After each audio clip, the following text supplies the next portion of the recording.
We live, baby. Oh, I was hoping that synced up perfect right there. Next time, we'll work on that. Hey, we're working on the time, and yeah, it's a couple episodes back. We're just getting to the swing of things. What's going on, everybody? How's it going? Not too bad, man. How was your weekend?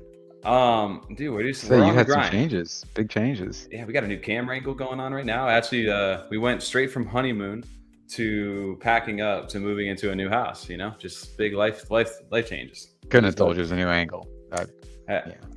We're trying it out tonight. We'll see. We'll see how it goes. What do you mean trying it out? It looks the same. I don't know. We got Action Jackson. Jackson back a little bit. That's the little difference I see. He's just the right shoulder's back a little bit more. Yeah, we'll figure it out. Lighting's a little off, but we'll get there. I got to pick up some cues. Maybe get some LEDs. We'll make it fun.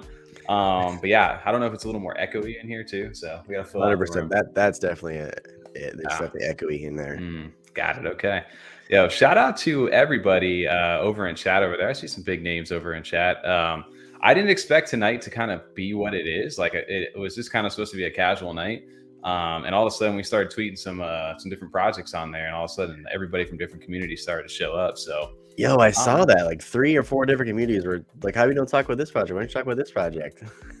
Dude, I'm just reading all the comments over here. I'm playing catch up over here. But yeah, dude, it's we got a bunch of people inside the chat tonight. Shout out to all the OGs that we're seeing over here. We got Shax, J-Hub, Deco, Surge, Moose Slayer. You've got Jub, FDE. Oh, man, you got everybody over in here right now. Jub, Arrow Art. Ooh, I'm going through it. I feel like a CNFT like celebrity. I don't know, like talent show going on. You got Rez over here, yeah. Right? CNFT. Like in the UFC fights when they go through the crowd and they just show like all the famous people there. Yeah. You got shout out to Timmy, Cardano Ecosystem News, Raccoon Syndicate, Hugs Not Rugs, everybody over in chat right now. Thank you all for showing up. Test Tickles, absolutely love the name. Going great. I like that's a good one. I hope there's some MFers over in chat tonight. It looks like there's a few. 'Cause we got a fun one tonight, and then we got some pirate stuff. I threw that in there too, and then the whole Order of the Kraken. I threw the little Steve gift from what do you call it, Dodgeball? Yeah. So yeah, shout out to them too, because I know the old money community goes hand in hand a little bit with Order of the Kraken and also her monsters. So yeah, that's going to be heard about it for sure. Yeah. So big shout out tonight, guys. Welcome officially to F35 Live, our weekly live stream. We're here every Monday night from at least starting at 9 p.m. Eastern to at least 11 p.m. Eastern. We feel like we may be going a little bit longer tonight. We'll see. We got a lot to cover. It was just the 3 of us tonight. We were just DJing out, having a little bit of fun, a little nafafa. But we mentioned old money. And I think the last time we actually had anybody from the administration on was back in like August of last year. And it's been a while. Yeah, it's been that long. It's been that long. I was going to say the same thing. It's crazy, man. So, and I know Hood and Tricks, they went on the run. They rugged. I don't know what happened. They took a journey down to the Mexican border. Like all stuff got crazy for a little bit. And since then, they've been kind of down in the trenches, just grinding away. We've been seeing some new previews. You got the new currency. The money printer's going burr a little bit right now. But yeah, I figured last time we had Newton Baker on, one of the underlings of Hoodro.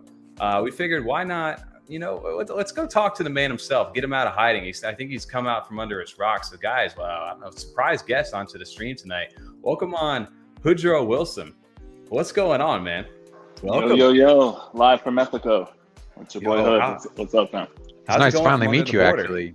Right? Yeah. This is our first time. Yeah, of course. No, it's great to meet you.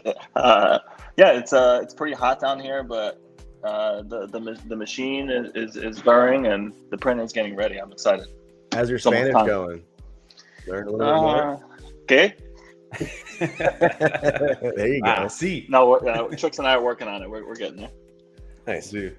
I have to admit, I got a little bit of airmail a few weeks ago, and I don't know who it was from, but I got sent a picture. I don't know if it was you and like your little family or where there was something going on, but some people out on the balcony.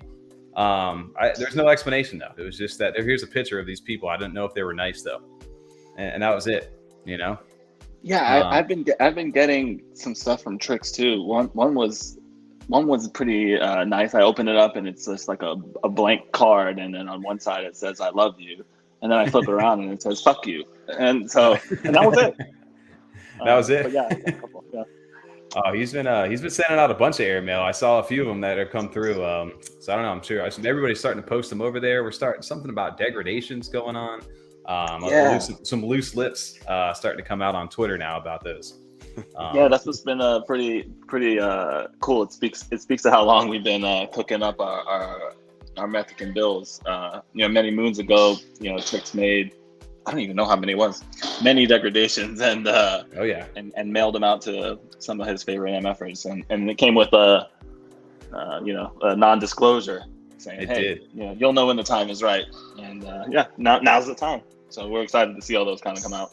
Dude, absolutely. The NDNA, as you guys call it. I know we're getting excited to do that, and I was pulling out when I was in moving time all the stuff over from cNFTcon, and just had to shout this out over here because it feels like it's fitting right now. I've got an actual copy of the Inflation Times, aka the Tits. Is this the first volume of it as well? Yeah, that's the first one. The Genesis. Damn. I'll tell you what, though, if you guys needed to make an actual newspaper run with this stuff, I feel like you guys could easily do that. I'm looking forward to seeing what you guys do this year at cNFTcon as well, because that waterboarding, let's see if we can actually maybe get some people waterboarded for real out there. Yeah, we got to do take it to the next level, of course. Yeah. But dude, Tommy's on the list now. I am on a list. I'm on the list of. I remember when Hoodro sent us the degradation over there. He goes, I'm gonna hog tie you and your 3 goons if you don't support him. I think that was before the actual vote too that happened, the actual election. So unfortunately, we did not get hog tied over here, but I did vote for Hood. Unfortunately, I was say, fortunately, what are you talking about? I don't want to be Oh, come on, this isn't Freedom After Dark yet. My camera's acting like it's Freedom After Dark. But Hood, what's been going on, man? What have you guys been up to?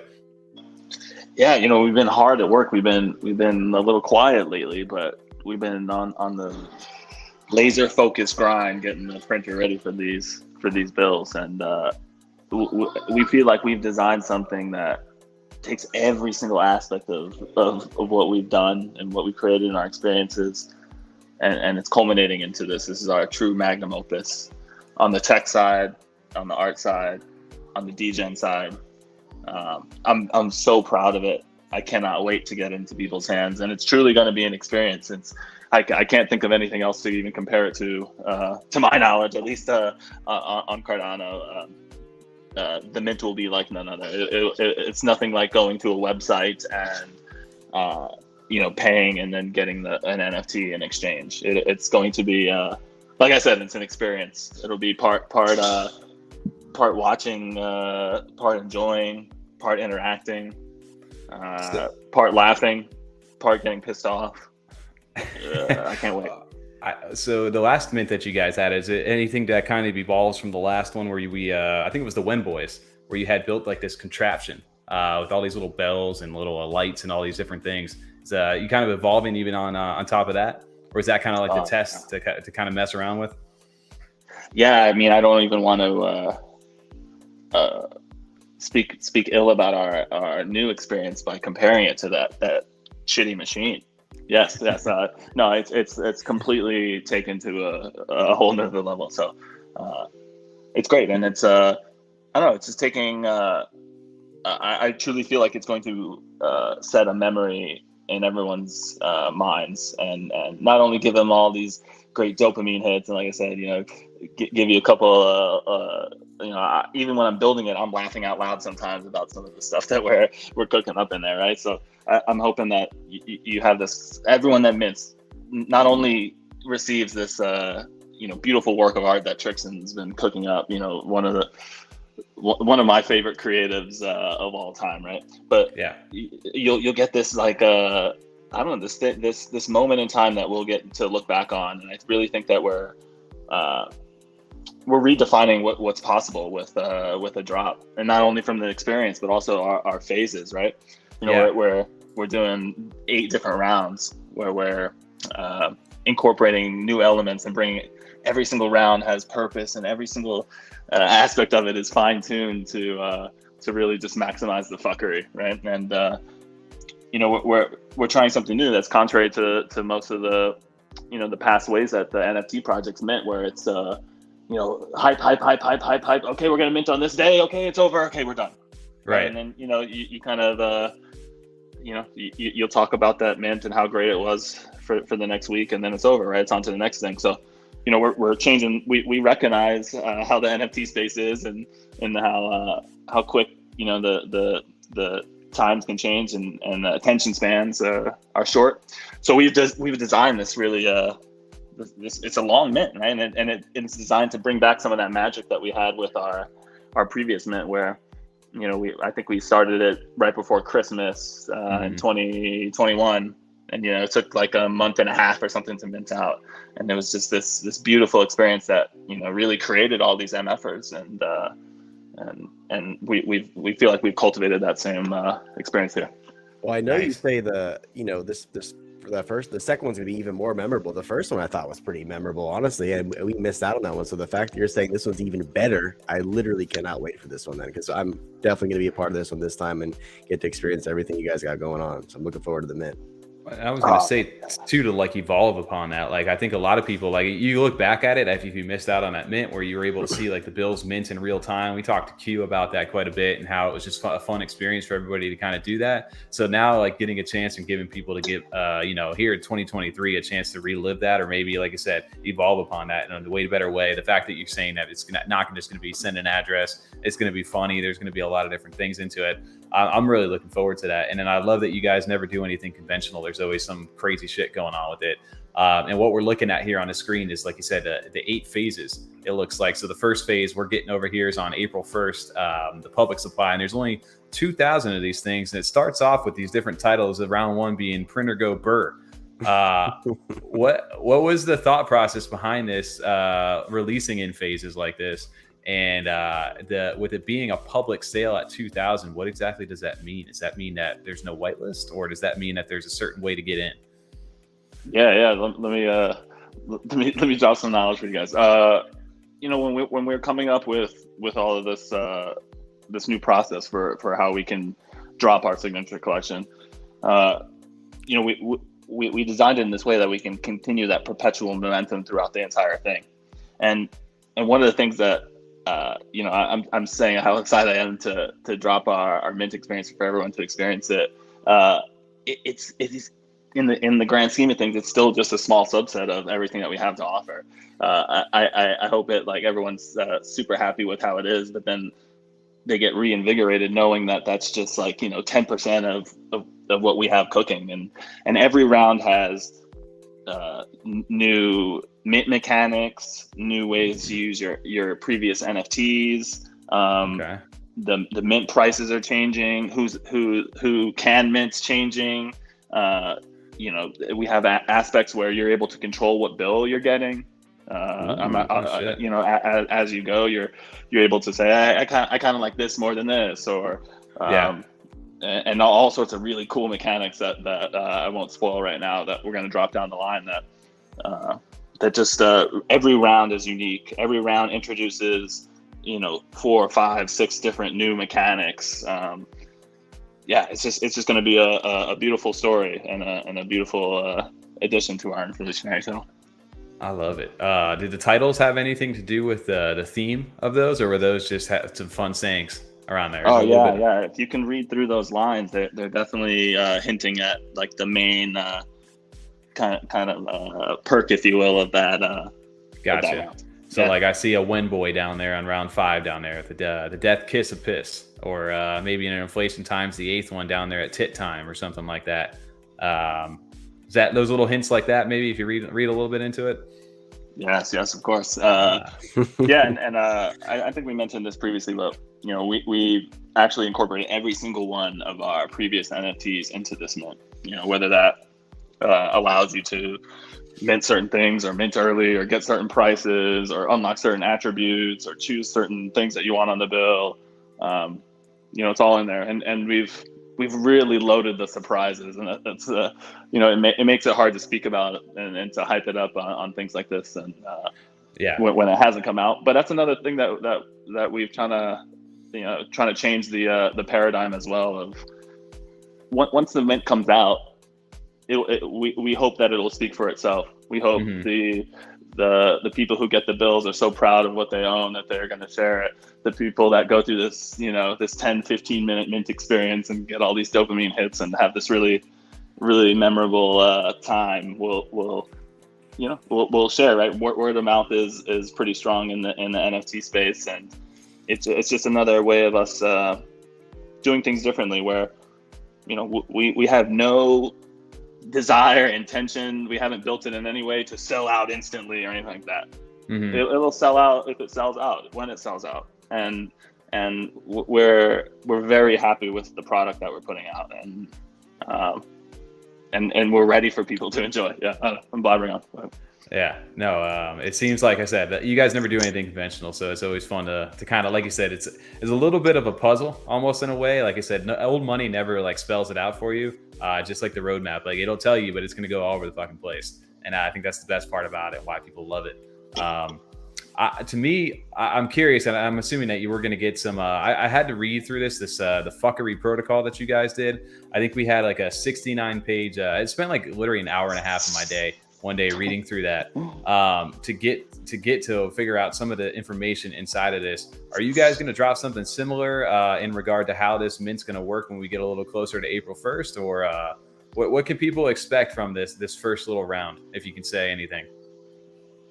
Yeah, I expect the unexpected. I would say April 1st, we're just going to drop the whole kit and caboodle and let it play out as it will. Yeah, we've tried to incorporate a lot of elements. There was so much about the original mint and how it kind of played out, and all this like speculation that exists within the community. Hey, I minted and this happened, or you got that, and how did that happen? And yeah, we've loaded it up with lots of intrigue and lots of mystery. And that's only the first round, of course. But yeah, I'm just assuming you guys are rugging on April 1st. I don't even think there's a mint happening. I'm ultimate mint ultimate right? mint experience. That's ultimate, yeah. Nothing like you've never seen before. I'm reading between the lines here. I think it's just going to be log in, download oldmoney.exe, wipes your wallet. Yeah. Hey, it's old money, right?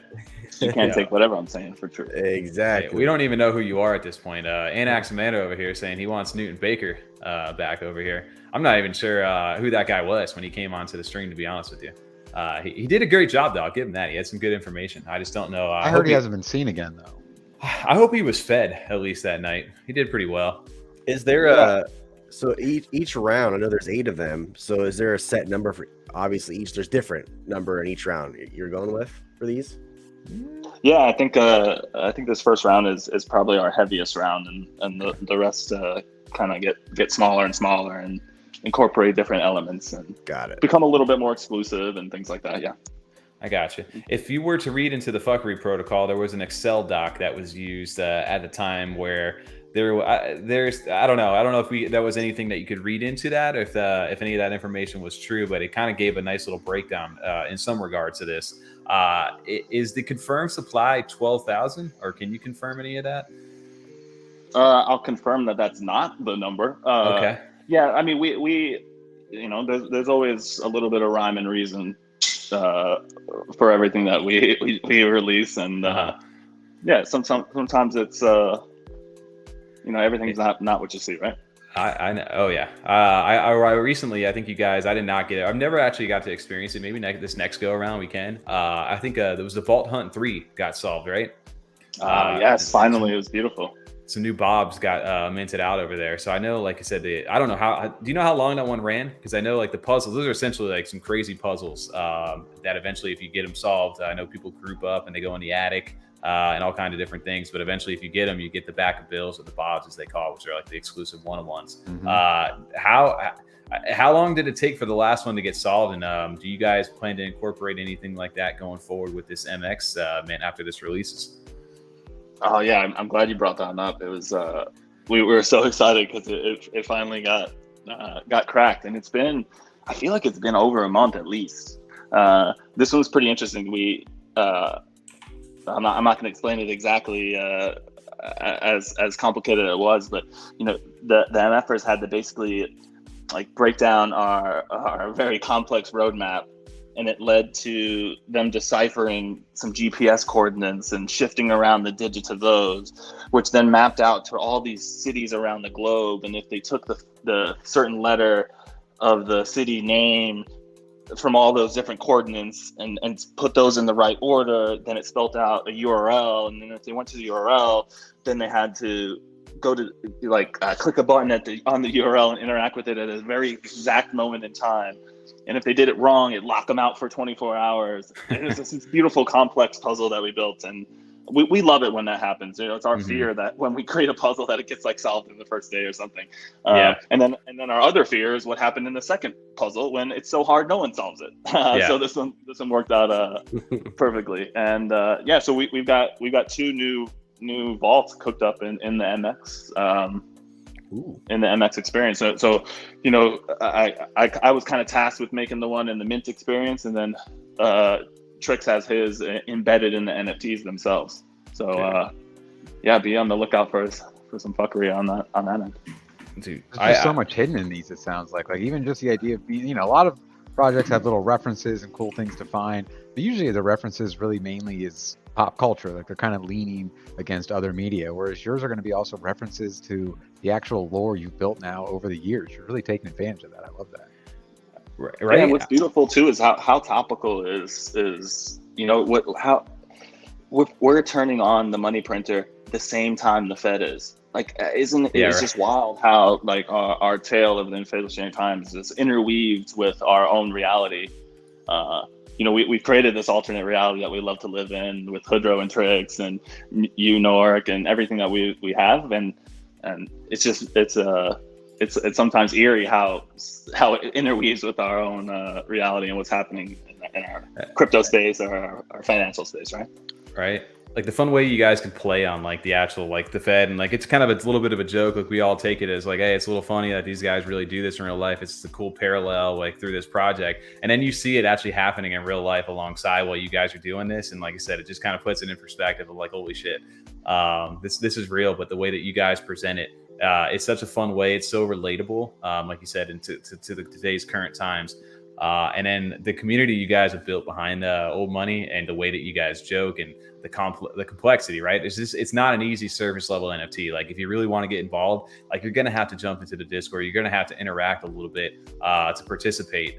Otherwise, you get some really cool artwork. But the real love, and I think the real value from it, is interacting with the community itself that you guys have built. Yeah, and I think we're gonna create a whole new wave of MFers and really recreate all these experiences that I love. One of the things that one of the little stories I like telling is I'm so such a fan of the DEADPXLZ Mint, and it happened so long ago, and it was such a memorable experience for me where I was like, oh, this is so amazing, I can't believe this is someone built this, and AF really inspired me to even make the jump to be a full-time Cardano developer.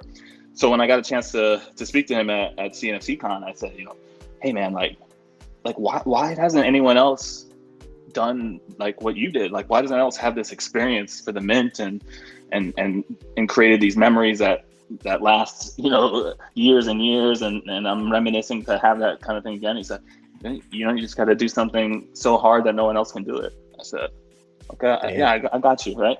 Let me work on that, right? And I feel like we've done something here with MX that no one else can do because we're Old Money. We're the only ones that can pull it off. I'm very proud of it. So.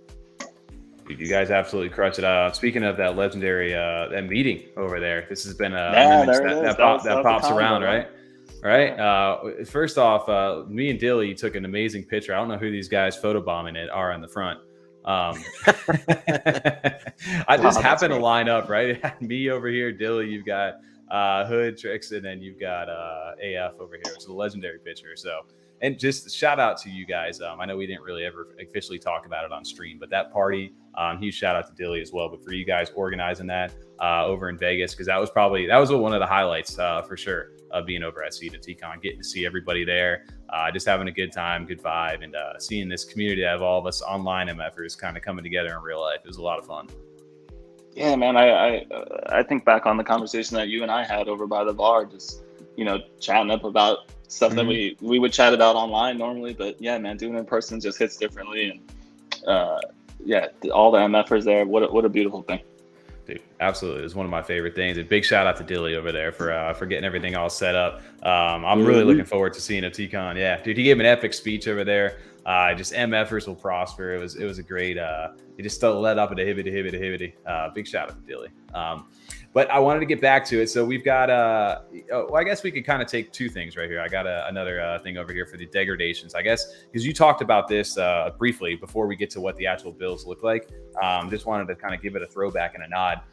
He said almost a year ago, which is pretty crazy. A lot of MFers inside the community started to get these little care packages right here. And inside of them were these fun letters, basically tricks kind of bribing everybody to go ahead and vote. And then he sent him, pretty much don't share this, but he gave him some little weird piece of paper. Some of it had blood.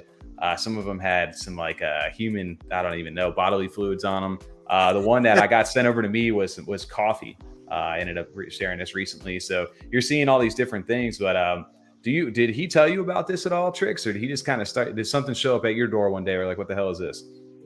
Yeah, that's, Tricks does what he wants, and I love it. And yeah, this is definitely something that comes from his creative genius. And I don't know, I feel like I'm speaking for him a little bit here, but I do feel like it's this great creative outlet for him as well that kind of breaks away from our online personas, and we get to like feel and something in our hands and see a letter, right? It's just it takes us to a different time almost. And we're always thinking about all the future and all the progress in crypto, and sometimes it's nice to bring it back a little bit with this stuff. So yeah, Tricks likes to use the post office and bless them efforts with stuff. But yeah, I love how this shows just our how long we've been working on this stuff. Dude, the creative process. I can't believe that's been over a year since the first one. That's kind of crazy. I really like time's flying. I can't believe it's almost the end of March. So that's ridiculous. It's so wild to look back at like how fast time moves, but at the same time, like how well this has been like prepared up and leading to this time. Because when especially like projects that have been around for a while, coming from that 2021 era, like you had to either innovate, you had to go through some tough times. But the people who kept building and coming up with new stuff is the part of the reason why you guys are still where you're at right now to this day, and are still continuing to innovate. There's no like laziness when it comes to you guys. Like everything is so like fucked up, but methodically like thought out in the best way possible. It's very creative though too. Yes, absolutely. Do you guys feed off of each other as far as creativity wise goes? Or do you guys pull from the community too? Or is it all just between you and Tricks in your guys' heads? Oh, it's definitely both of those. We definitely feed off each other. It's weird. We definitely have some kind of magical bond between him and I, whatever that is, the cosmos has lined up. But we also, the community is wild as well. And we've even have some of the community members have contributed to the MX Mint, building certain elements of it, videos, and even like components of the printer. So it's been part of the growth. I love lately what you guys have been doing. I think is it MF or James, or is it Chris? I can't remember which one of them was building the printer with you guys right now. Chris has been working on cooking up some material for the printer, and it's spectacular. Yeah, the Printamax. This thing has been insane to look at. I remember it's so cool to see all the creatives that come out of this community and really kind of prop up and like insert themselves into like the narrative. Right, like that was part of like how even like Horny Sanders got started last year, right? Like you guys even know who the hell that was. You just had a third candidate running against you guys. You just like made it work. Do you guys even know who he is anymore? I know someone showed up in a mask over at CNFTcon, but to this day, does anybody even know who Horny is? I still to this day purposely do not know who it is, and I think some MFers do, of course. But I mean, isn't that it's one day when we write the book on all that, I feel like that's such a wild part. I don't know. It's very even almost hard to explain how something can just cultivate like that naturally, and then how we are able to just like really just kind of take it to the next level by just incorporating it into our like culture a bit, and it's really special. Who came up with your guys' videos for the commercials and everything? It's all tricks. Is it all tricks? Okay. Yeah, everything's tricks. So funny. The ads and stuff like that, like the Crooklyn real estate and stuff like that. Like you guys have some cool stuff. Like if you guys have not seen it, the Mfer FM over in the Discord, the little ads that play in between some of the songs, like it's just such a cool community to be a part of. And like one of the ones where people are like, I don't get it. And it's like, you got to just go experience it. You will never get it until you're there and get to be a part of it. So the favorite part about it is, like you said, you get welcomed, you get christened a little bit as a white name. You get roasted a little bit inside of Discord, but past that, everybody's actually pretty fun to hang out with. As long as you're not there to flip, dude. No flippers over there, obviously. But I wanted to get back because we're running. I don't even know how we're already 30 minutes into this. We wanted to go ahead and shout out the actual bills themselves. Take a look real quick at what we're getting into over here. So dope. Dude, some of these look absolutely insane. But I just wanted to kind of shout this out. So we have the point. We started with the 0.2 bills, and now we have the 0.0001 bill over here. So our currency has devalued. Or is it? Can you explain a little bit about the thought process behind this and how the government has reacted to you guys printing more money? Yeah, no doubt. So, with our first reign of the 0.2 bills, we really established ourselves as the go-to, duo if you need money printed, right? So, we're commissioned to do this MEEQ set, and we put our literal blood, sweat, and tears into it, as you can see on here. Yeah. When it comes to, I'm speaking on Trix's mastery for this, but he took every single aspect of our 0.2 bills and took it to the next level. And whether that's the quantities, I think we've doubled up on things like degradation, everything we've just taken to the next level. But we've also, with with this little Mfer that we have here on the side here, it's a different personification of an MF, or it is a personification of an MF, where in our old bills we had Zesterson there. I heard Zesterson, and he shares a similarity with I forget the name of this one, but the multiple personality or whatever it is, syndrome. Right. 10,000 personality disorder. Yeah, there you go. So all of them are just basically been split up. So the last one was Zesterson, and what was the name for this one right here? Because this guy suffers from the same thing. Yeah, I mean, like, I don't want to reveal too much, but okay. In the same way that we have our different rarities with the 0.2 bills, and we have our plagues and our brains and things. We have those same kind of details in this mint as well. So depending on the band that you get, similar to a stamp, it kind of depends on your character, if you will. Okay. Just a guest here. I think Habitual Line Stepper wants a new sneak peek. Ooh, he's over here just blasting the chat over here. I don't know. Are we going to get real quick over here? Because a lot of people are always entitled. 101s are always a thing. Are they going to be a thing inside of this mint, or is everything just kind of uniquely its own in this sense? Or there's going to be rarity tiers similar to like the stamps and things like that? Oh yeah, I mean we've tried to build in a lot of complexity to it, honestly. There'll be certain elements of the bills that the community will decide, and like we don't even know how it will pan out, like how the end collection will be, because it's based on the choices and things like that. Okay. And yeah, there's just like with the unlocks that people can get, and the different ways that we've incorporated using your previous NFTs.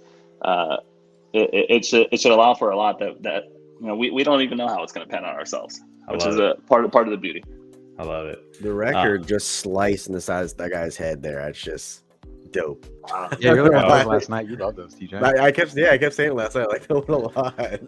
Dude, some of them are so like unique, like off the wall kind of stuff too. So you're saying though, essentially, based upon the choices you make, or maybe the phase that you mint in, there's going to be different opportunities to get different parts of these bills or different things inside the bills. It's kind of most definitely both of those things. Yeah. Okay. Yeah, and everyone is just as unique as you see these this grid here of the bills. Yeah.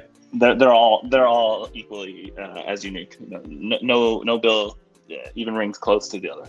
Gotcha. Okay. Yeah. Well, I know you guys have a bunch of other things going on. You've got the whole website, the rankings, the Mfer token. There's a bunch of stuff inside that fuckery protocol, which I know you guys have got a lot of things on plan that are going to go out. I know we had there's not a passport. I know, although that caused a little bit of a stir inside the community. But you guys will have your IDs, your Mfer IDs. Are going to become a thing too, right? And then I guess potentially, depending upon what you hold, will be different customization levels for you. I guess basically your ID inside of Old Money moving forward. I know you guys haven't really spoken too much about that, but this is kind of first up on the radar before moving to that. Yeah, most definitely. So the MX Mint is going to be our lead into our phase to basically decentralize Old Money, and that comes with our Mfer IDs, to where we're having a new mechanism to digitally identify yourself within our ecosystem and participate and prosper. So that'll be the first step in our new phase towards decentralization. Yeah, which we'll do concluding our MX Mint.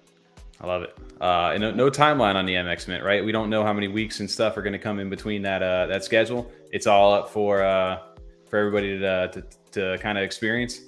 Yeah, most definitely. Every round will start after the previous round has ended. Okay. But other than that, it's we'll see. Curious, last couple questions here as we kind of wrap this up. Will anybody, if you don't own an Old Money asset, will you be able to mint? Yeah, for sure. I mean, definitely in this first round. Maybe not the future rounds, but the MX Mint is for everyone. Got it. So you guys are leading off with everybody to be included, and then after that, it maybe gets a little bit more streamlined towards a certain community, certain people who hold different things. Yeah, exactly. It's gonna change up a lot, but that's part of the beauty and the madness. I love it. I kind of love the reverse on that, of where normally like the community gets all the whitelist and they get to eat everything up first. In this sense, it gives everybody a chance to get in, and then if they buy in on the front end or they missed out, hey, maybe I need to get one of these so I can participate in this next one. I kind of like the reverse psychology on that a little bit. Yeah, and there's lots of little elements too that'll be little gotchas that you'll realize in retrospect too. Like if I minted it, I minted in that round, now that helped me out in this round and things like that. So it'll be fun to play out.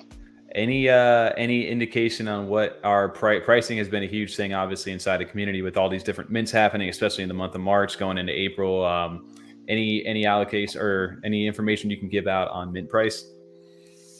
I've been trying to nail this one down with Tricks, but he's a loose cannon. So okay, I'm trying to drill it in. 128. 120 US dollars. Pesos. Are you guys going the USD route of like, hey, we have a certain number in mind, and whatever it is at that time when we do our snapshot, that's what it's going to be? Or do you have, hey, this is going to be the ADA amount we know we want to do it for, and then we'll announce it when we're ready? It's interesting. Like, you see a lot of people talk about that on the socials, and I feel like we do some kind of weird hybrid approach of it, right? Yeah. We do, Tricks and I, Old Money is what we do full time. And I was telling him it's wild. We're coming up on like almost 2 years where I've been full time just working on as a Cardano developer.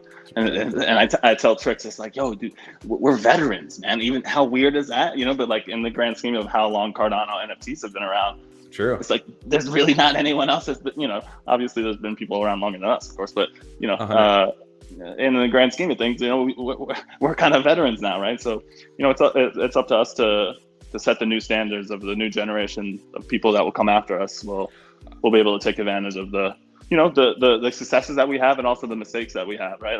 And learn from, hey, this part didn't work out too well, so let us adjust. So we're excited to set that standard. Yeah, I think, like you said, you guys have definitely been around for a while. I remember Tom and us, we were looking back. I think it was the first time we mentioned Old Money, and we're on, I think our podcast, we just did number 71, which we only do one a week. And we mentioned you guys in week episode 4. 3 or 4. Yeah, episode 3 or 4 when we first started. That's how early you guys were. And I remember like Tricks, I forget who it was that got locked in like the bathroom or something. Somebody got locked in like a door or something when the mint was going on. Like it was during like the first inflation times. And I remember we were like, this is like wild right now. The Discord was going nuts. Everybody was going crazy. It was not your traditional, hey, run to send like ADA at this time. It was like, there was a whole story going on during that first mint. And you guys have you never did anything conventional. I can say that. So it's always, you guys always kept it interesting for sure. Yeah. I don't know. I feel like I'm tooting my own fucking horn, which I hate, but, hey, do it, dude. You deserve it, man. We definitely take inspiration, like I said, from we have our favorites like the Dead Pixel experience and things like that, right? Which we draw heavy inspiration from. But I also feel like that what we create, what Tricks and I create, are coming from the depths of our minds. Like we never ever, if anytime that we see something, we say, okay, well, we can't do that because it's been done. And we may play off of it and we may make fun of it. But we really try to do everything 100% unique from our own creative and from the creative of our community and the inspiration that we have there. And so yeah, I don't know, I'm blabbering on, but I'm very excited I really think we've created something that's one of a kind. And I mean, if it's been having you laugh at your own stuff, we're definitely excited. We know what that's like. I mean, there's times I do some things, or Tommy comes up with something, and it's like, I gotta just show you this part. This is hilarious. I'm so happy with this. Those are like special moments too, because you're almost making it for yourself even at that point. Yeah, you totally can relate in that way, right? Like it's you can't wait to show it. You're so proud. You've been working on it so long, so hard. Yeah, man. Well, when it's making yourself laugh, you just it's something fun. It's always fun to make people laugh. So you get to share that then at that point too. It's fun too when you guys did like the whole like rug, and you guys like it was built into the story of like you guys were just like, yeah, we kind of need a little bit of a break. We've been doing this for a while, but how do we build that into our story in a fun way? And let's test the community a little bit and see what happens. Like let's have some fun. And the community kind of embraced it, and it was just, I'm sure for you guys, you can't imagine like, all right, what's going to happen is this thing gets burned down. And then when you see the community embrace, have some fun with it, and only get stronger, I can imagine like that kind of reignites your guys' fuel to kind of want to like build and create and keep going. Yeah. It gives us like confidence in that freedom that we have creatively, right? Like, hey, we can trust that what we're creating between him and I and putting it out, like the people are receiving it and they're liking it and they're enjoying it. And it gives us that motivation to keep taking the risks and keep taking the chances. I think we're taking lots of risks with MX, and that's what gives us the juice to take those chances. In conjunction with only old money is able to kind of pull off some of the stunts that we pull off. Right, I wouldn't try to do that with some more traditional projects and stuff. So yeah, we have a lot of creative freedom. But if you think about it too, like in this day and age, like hype and like just community is really what gets us through these tough times when the prices aren't exactly what everybody wants them to be, when they're not 2, 3x, 4x and right away. But when you have something to kind of come back to, and you guys can have fun with it and not really care what the actual care in the sense that you care about the community, but in the sense of like you have the creative expression to be able to do whatever you like, and the community will either embrace it or hate it, but you guys have that like artistic expression to be able to feel free to do that. I think that's when like stuff gets really fun, because you guys are just being yourselves, and you're really showing kind of who you guys are through the project, which is a really cool way to do it. Yeah, and sometimes you got to take the risk and you got to fail and you got to learn, but I think that's how we push the space forward too, right? Like everyone's kind of everyone just pushes it a little bit more, right? That's how we get forward together. So yeah, we like pushing the boundary. 100%. Well, we love always having you on. It's great to officially have you on. I know. Sorry about the election last year. I heard that. I feel like it got rigged a little bit, but I did, after seeing what Tricks kind of pulled up his sleeve here with all this airmail and all these bribes and all this threatening of waterboarding and things like that. It makes sense. You were fighting a losing battle at that point. So I just hope that Newton Baker's still around somewhere. All politics. Yeah. Well, I can't say much about Newton Baker's existence anymore, but yeah, I should have rigged that election in my favor. I was the one in charge of all the technology behind it. Little misstep on my part. You're running the machines, you didn't even set it up for yourself. Yeah. Crazy. I know, right? How stupid is that? But you live and you learn, right? That's what I'm saying. We're making the mistakes and we're learning. Yeah, absolutely. Shout out to Dilly over there over in chat right now. Thanks for hanging out with us. He's always on that West Coast time, over in the kitchen, just doing his thing. I had a quick hibbity. Shout out to Tuna. I like the name over here. Had a good question. Should the current MFers be minting in round 1 for full future functionality? Ooh, I don't know if I want to give any of that away. No, I mean, you do. Yeah, you don't feel obligated to mint. I'll say that, right? Okay. Mint if you want, right? Yeah. All right, that's good enough. Well, I remember we did like a rapid fire round. Yeah, we don't give financial advice on the FAFA. Yeah, this is all in the FAFA over here. We have not financial advice, just a little bit of fun advice for everybody on stream if you're listening. Shout out though to Hoodro for jumping on. We'll definitely have to get a chance to catch back up over here on some old money stuff. I did want to shout out to big MEEQ over there, MEEQ Bills over inside of chat today. He goes, hey, I know you guys are talking some old money over on stream tonight. You know, I kind of like to just embrace it and bring some people maybe potentially into the community, maybe just kind of get back. He gave us a little giveaway to do for a little money. We got a promise over here. I don't know how good of a promise it is, but it's a promise from good old Richard Trixton. We can run that over in chat real quick while we catch up. Maybe take some questions over here for Hood if you got anything inside of there. Hood, do you want to? Can you get access to the private chat over here? And if you can you put a little word in there and we'll run a little keyword? If not, we can pick one over here. You see that chat right now? Oh, he's gone. Just like that, RuggedUs. Peace. We're going to run it over here and run that giveaway anyway. We're going to put, TJ, you want to run this right here? Yeah. Say it. What's the word? There you go. I'm just kidding. There we go. Perfect. Don't type it yet. Yeah, don't type it yet. All right, fair enough. Don't type it yet. I love that he. The fun is guessing before you guys actually set it out. That's part of the fun. All right, we're gonna. Then forgetting to actually. TJ, you good? Yep. All right, 3, 2, 1. Your giveaway win is gonna be HoodRuggedUs. And he's back. He's back. HoodRuggedUs. Over inside of chat right now, if you guys would like to win a promise from Richard Trixton himself, big courtesy over here to MEEQ for doing the giveaway right now, MEEQ Bills. Thank you for doing that. But yeah, run that over there, copy, paste that in there. You need a little explanation point in front, and we'll be good to go. Hood, if you're still, are you here with us? Are you still, I don't know if you got connection issues. Nah, I'm still here. I tried to type in a word and it just blew up. Yeah, it happens all the time. HoodRuggedUs, that is the keyword tonight over here. It worked out for perfect timing. Let me get this, let me share the screen real quick. I can get this for everybody. See what you guys are winning over here.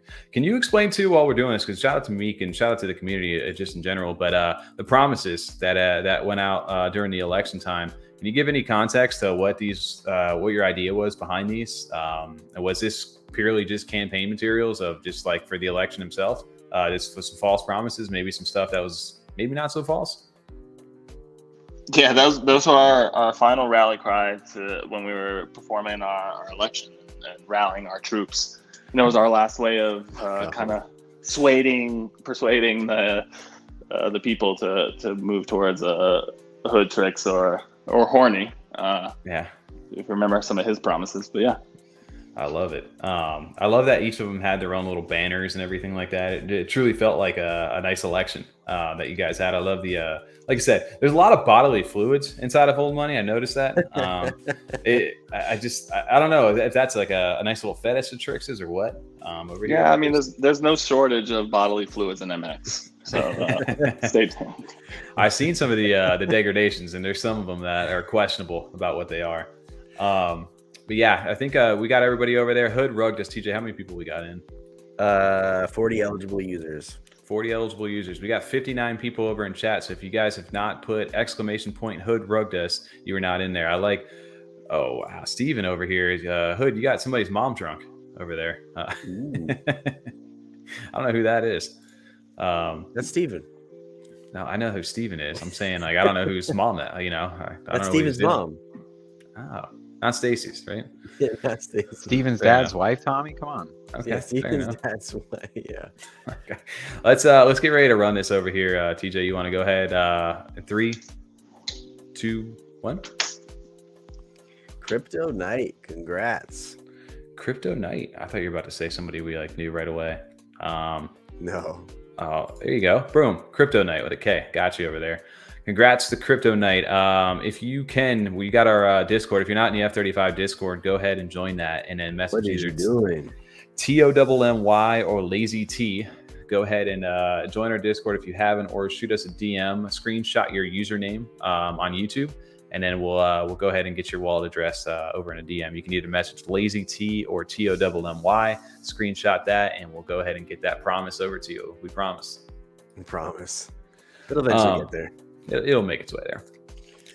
Yeah, Hood, dude, it's been an honor to get a chance to talk with you. Thanks for coming out of the cave tonight to come out and hang with us. Honored to be on with the clan.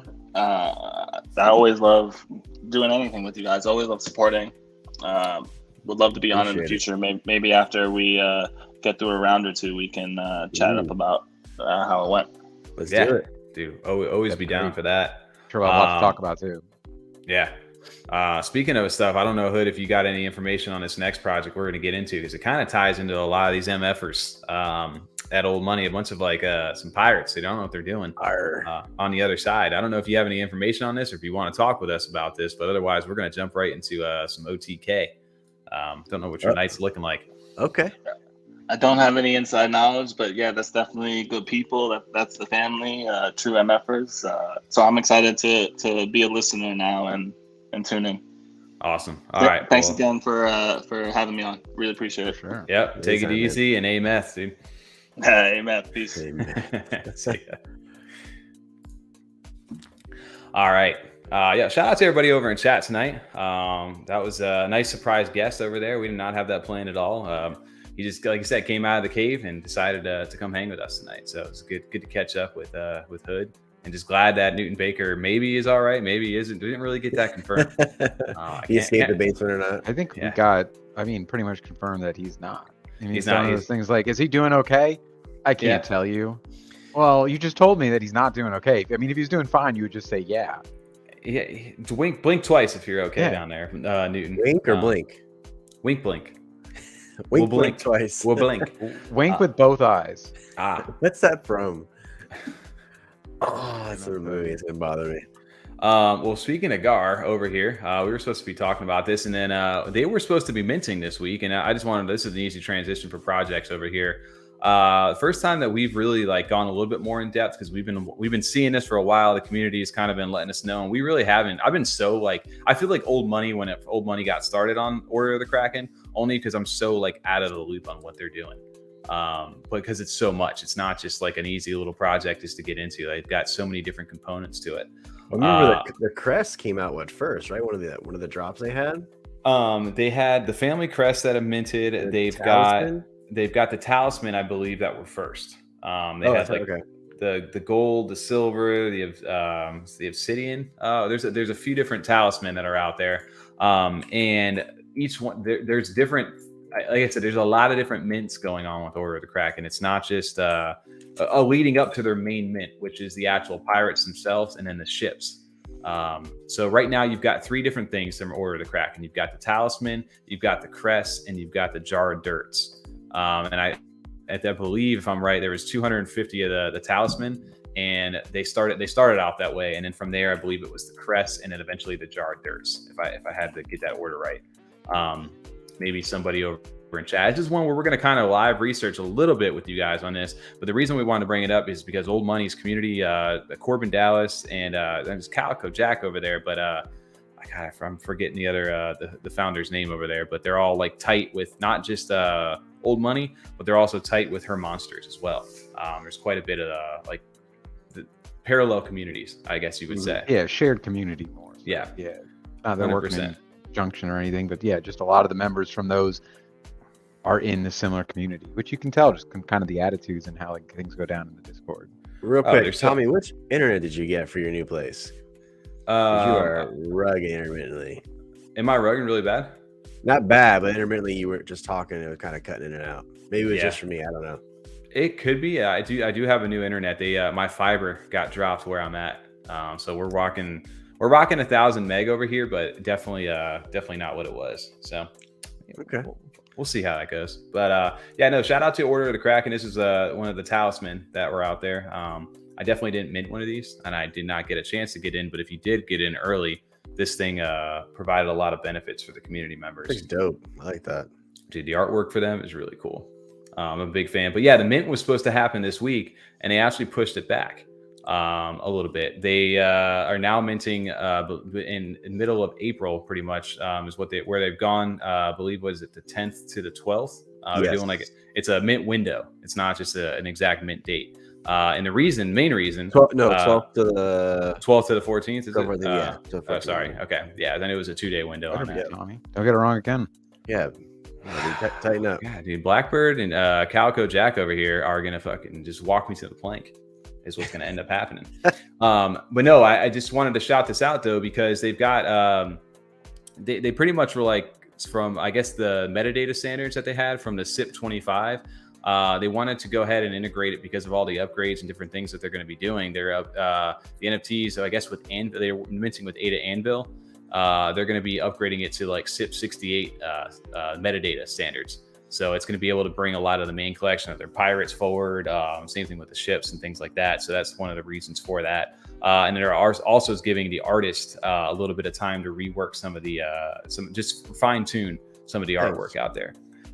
So this is the project though that it looks really, really cool, and I really need to get into it a little bit more. I'm glad that there is a nice little space in between too, and we're not just minting back to back to back to back. So I'm ADA broke right now. I'll be honest with you guys. I agree with Krypton. I think it was a good move, honestly. I think it's because, like you said, there's so many things coming out right now that, regardless of what the reasoning was, pushing it back to almost the middle of April, I think that was a great call. It gives people a little bit of a break, and it's some time to acquire some more ADA to help mint that out. Yeah, and then too, like Tom, I don't know about you. What kind of experience you've had with Order of the Kraken?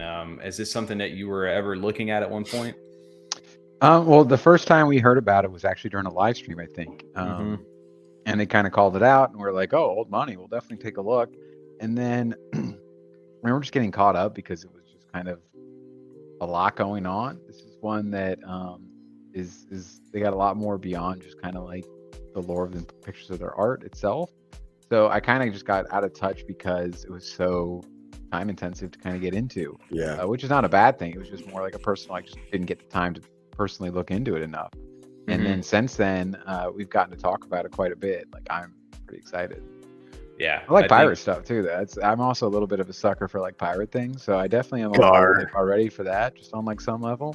Yeah. And then yeah, when you actually start getting into what they're doing, there's a lot, right? Like there's a lot, I guess, like a barrier to entry for maybe some is like, what am I, when you type in like old money, you see a bunch of different assets and things like that. But here, if you do Order of the Kraken over here, right, there's all these different, there's not too many of them, right? There's the talisman, there's the crest, there's jar of dirts, and then you've got the main pirate mint, you've got the ship mint, going from shipment, sounded like shipment.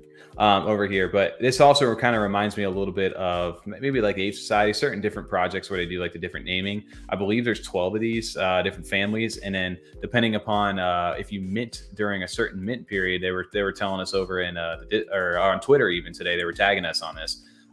If you mint during that certain little window, you're going to be able to get I believe 30%. I don't know if it's guaranteed, but go ahead. The guaranteed whitelist and 30% discount.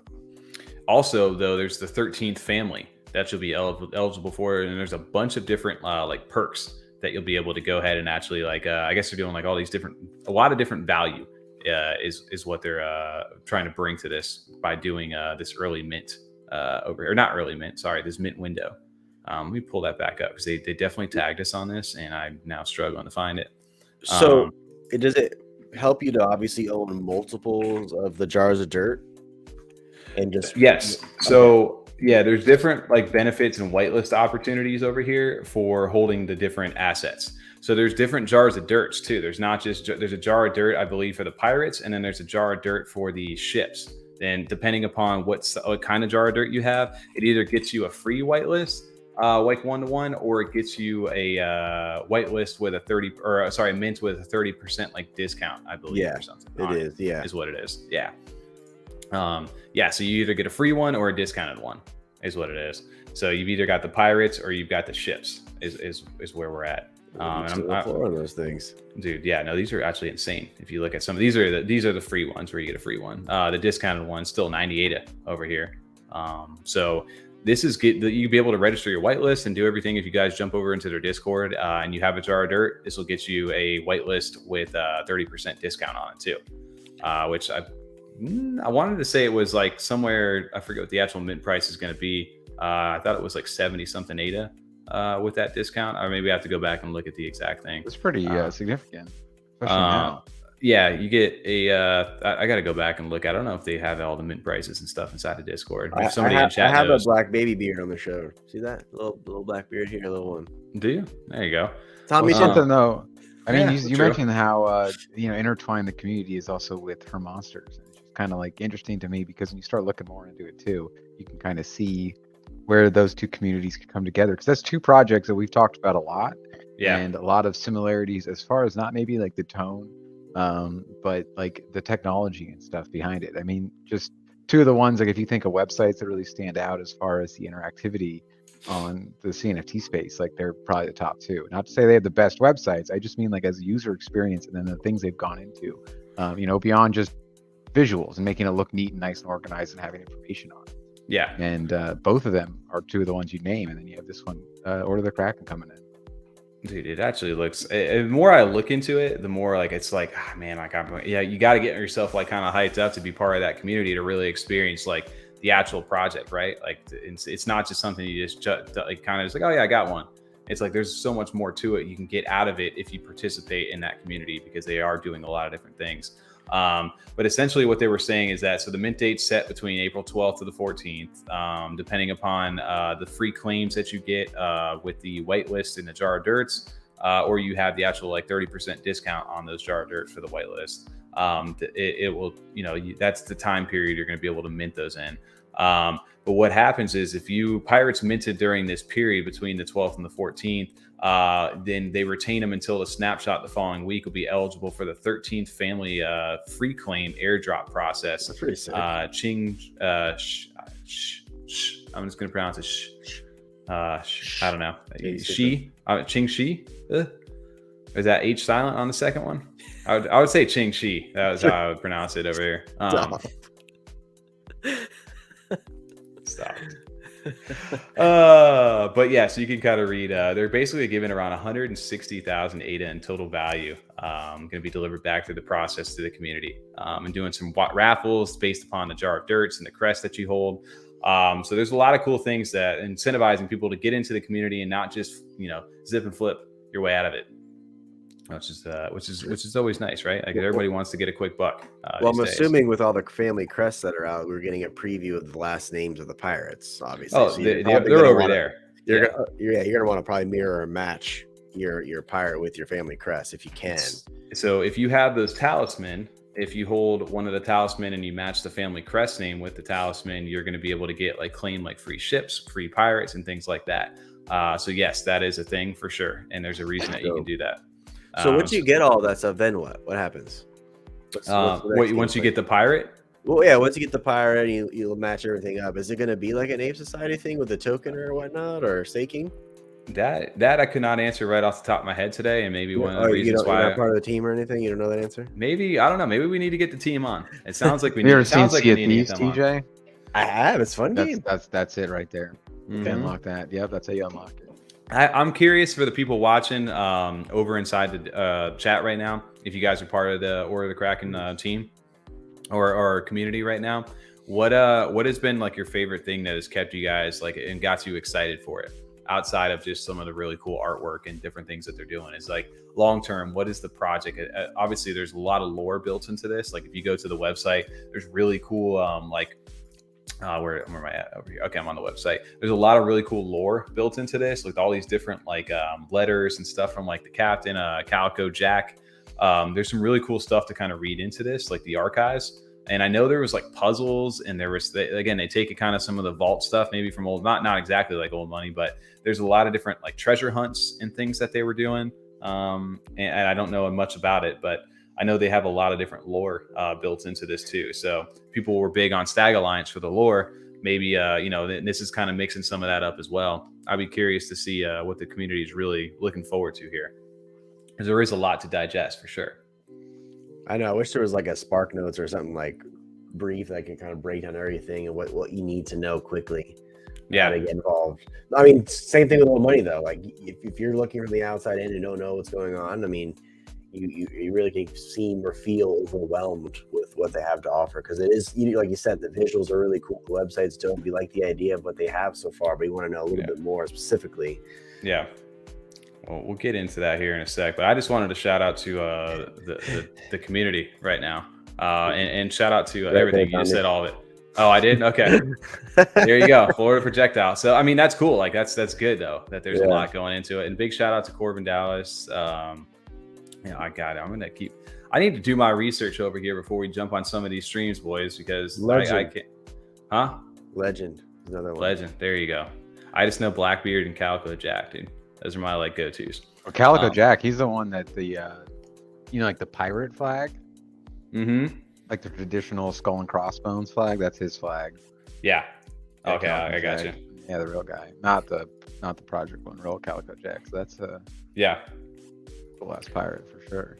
Good choice. I love it. So Hugs Not Rugs, big Liar's Dice. I love the theme of it too, right? Like pirates are just a lot of fun, like you said, Tom. Pirate names are also from IRL history too. Q saying. So I mean, I'm looking forward to the fact that there's not a mint this week. I know it always sucks to kind of push stuff back, but it sounds like in this case that they did not just for the timing wise of like all the other mints going on, but also for the fact that they're able to refine the artwork a little bit to get the new metadata integrated with SIP68. It sounds like it worked out the way that it needed to. That's for sure. And then the jar of dirts right now pretty much are your whitelist opportunity to get in. So if you guys don't own a jar of dirt, you can pick one up obviously over on the secondary. But you know what else you guys can do? Oh, nice little transition. Yes, go on. Guys, we've been generously gifted some jar of dirts from the pirates themselves. Do you remember who it was? The actual pirates themselves over there. They've gifted us a few jar of dirts. We got 3 of them tonight. Over inside the stream. So anybody who stuck around thinking this was just going to be another stream over there, we got some more giveaways. We always give back to you. And a big shout out and obviously to Order of the Kraken. I know we're working to try to get them onto the stream, so we'll see if they can make that happen before mint day. But I know we're in the talks to make that happen. So well, TJ or Tom, maybe you want to put a little private chat word in there. What do we want to do? Maybe we want to give away a jar. Let's do 2, and then we'll save one for a little bit later. Okay. All right. You like that? Yeah. I like curly knocks. That's a good one. I was trying to figure out how to make that so it'd be like good work actually. that would actually be a good one right there. I like it. What do we want? Tom, you get to pick today. Gar. You got private chat us over here. Calico Jack was gifted. I had to Google what that meant. Serge, I need to do that as well. I have no idea what that word is. What do we got? I'm trying to sound read it out loud like an idiot. Come on, Tom. Everybody in chat right now wants a keyword for him. Otherwise, we're gonna have to. Yeah, I'm stuck in old money mindset though. I'm just trying to come up with puns. What's like Kraken? What is a keyword over inside of the Kraken community right now? What is something that I like Scallywag. There we go. Scallywag. Oh, Tom's got us one right now. Big. Okay. We're gonna go with this. Where's that from? All right. DJ, you got that? I do. It's already kind of like. I mean, it's. Yeah, I mean, I get that. I would have Kraken, kind of. Yeah, I feel you. All right, guys. Well, here's what our keyword is based upon what we think a Kraken looks like, or at least what Tom thinks a Kraken look like. When I hear Scallywag, I think of Mrs. Doubtfire. I think of Project Pat or Juicy J, Bit Bald Head, Scallywag. I don't know why I think of that song. When you're saying Big MEEQ, I was thinking of that song. Call me Big Beach. Oh, yeah. That's true, too. Big Squid, the Kraken over there. If you want to know why Tom said it was a big squid, I guess I can pull that screen share up. Pull it up. It does kind of look like a big squid. Yeah, I mean, that's how it is in, like, what's it called? The Leagues Under the Sea. Yeah, for sure. 10,000? Oh, Big Squid will get you entered in. No space over there, S. Over in chat. Just delete that space. Big Squid, one word. Get you entered in. We have 2 jar of dirts going through right now, and then we'll have one more a little bit later in the stream for you guys. I can't believe they're rolling for jars of dirt. Dude, I love that fact that that's a thing. I know. Like, I love that they've got that like integrated in there. Let's see. I don't even know what kind of jars of dirts we got. What do we have? So we've got a oh, they're all the pirates. Obviously, that makes more sense. Gar. That should have been one. We definitely. Hey, maybe we got one more later today. We can definitely do that. So we've got 2 jar of dirts up for grabs. Your keyword is Big Squid. We'll give you a couple more seconds to go ahead and get that in, and then we'll do the giveaway. We'll run that, and then we'll kind of move through because there's a lot still to talk about, guys. Got a lot going on. Slip 68. Did you see that ADA handles is gonna let you send your old handles in once the update happens, so you can get an updated version of your handle? Because I don't think it's gonna work anymore. The old handles. Everyone's coming out with their part 2 now. Well, no, it's going to do like a transaction fee difference. So that's all it's going to cost. Just to kind basically, you're burning your old handle for a new. Yeah, we got new space buds, we got new handles, Mm-hmm. Derpers, everything's coming part 2.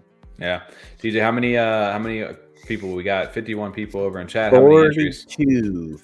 That's pretty good entry over there. We'll take this time one last before we get going over here, guys. If you're enjoying the content right now and you guys have been entered in and having fun tonight, go ahead and hit that like button down there. It costs you guys nothing. It makes us happy, and it gets this awesome CNFT content out there into the metaverse, into the YouTube algorithm, just into the Spark Lab. And to just manifest a little bit of, we need a little bit of positivity going on in Cardano right now, because everybody's being a little negative Nancy's these days. Everyone is just drama all the time. Log on, someone's arguing with someone about who's a better this or a better that. It's just, bro, influencers, bro. Bunch of influencers, bunch of crybaby crypto boys. That's what they are. All right, Big Squid is what we're doing. We're gonna run this TJ over in 3, 2, 1. Bloomberg. Congrats. Bloomberg's won before. I know they haven't won before. Congrats to Bloomberg. I'm gonna go ahead and get that over there. Yeah. Mariano LaRose. That's a new one. Mallard pick. Like it. I love it. Congrats. We want some dirt. We got 2 dirt. I'm sitting over there thinking there was a third one, but we're running the other 2. We're running one more late. All right. Congrats to both you guys. TJ, I did not write those over in the chat, so I probably need to do that. Or I got it. You got it? All right. So if you guys just won the jar of dirts, go ahead and shoot either TOMMY or Lazy T over in the F35 Discord ADM. Screenshot your YouTube username, and we will go ahead and confirm with you guys and go ahead and get that sent over to you. If not tonight, for first thing tomorrow. Bloomberg and Mariano LaRose. We got one more jar of dirt coming out later on the stream. Big shout out to the guys from Order of the Kraken. I know they couldn't be with us. Corbin and Legend. Shout out to you guys. You guys are legends over there. Speaking of the dirt, has anyone in chat had that pudding dirt growing up, or even recently with like the worms? Dirt cake. We were talking about. Well, there's one that is just today. Dirt pudding. That's that weird garbage you guys got cheated with. That's what I said. It was like kind of gross, but it was good. It's all about the dirt cake. That's what it's. Dude, I'm telling you right now, when I think about it like this. Like that's this yeah. Well, no, not even that one, Tommy. It's the second one to the right, top row. That one. Second one. Sorry, left side. I said that wrong. Yeah, that one too. That one's fine. I'm just saying though, there's some that like the one they just make with pudding is a joke. No, you need the Cool Whip, you need the cream cheese, like you need all that in there. That's what makes it good. Like those white ones. Oh, it sounds delicious. Well, see, what you guys had is like dirt cake pudding or dirt pudding. It was like pudding with like crushed up chocolate. Oreos. That's just pudding with Oreos in it. Yeah, no, the one that's the cake, the one with the white like layer inside is a good one. It's like cream cheese. Yeah, I got you. I mean, dude, don't get me wrong, it's delicious. But yeah, when I think of jar of dirt, it's another great chocolate pudding. I mean, sure, it's all right. It's all right. I mean, fair enough. I didn't like the worms with it. I ate the worms separate though. I thought that was kind of weird. Right? I ate those. Yeah. There you go. What's up from Denver? Yo, what's hey from Denver? Boss Cat number 1150. Shout out to the Boss Cats, dude. You know what I wanted to give a shout out to is Boss Cat for still being around and being. We gave them so much shit when they entered into the space. And that community has held it down for such a long time. I feel like are we past the hate on the boss cats, dude? Are we moved on past that? I feel like I have no problems with boss cats these days. No problems, absolutely. That is a very, very strong community, and shout out to them for real. They are holding strong, and I think they're actually coming out with some boss cats on Bitcoin. If I saw, they did BTC 300 of them. So good for them. That's great. Some ordinal boss cats, dude. I know we talked about that on the podcast last week. Very dope. Yo, so speaking of mints, dude, we've got a mint this week that's very interesting because I was on the fence a little bit, and I feel like I keep getting swayed back over to the other side. We've been talking about this project for a long time, how we have not been in, but Chill Kongs, they're minting on the 31st. Ooh, very controversial mint price going on. Controversial.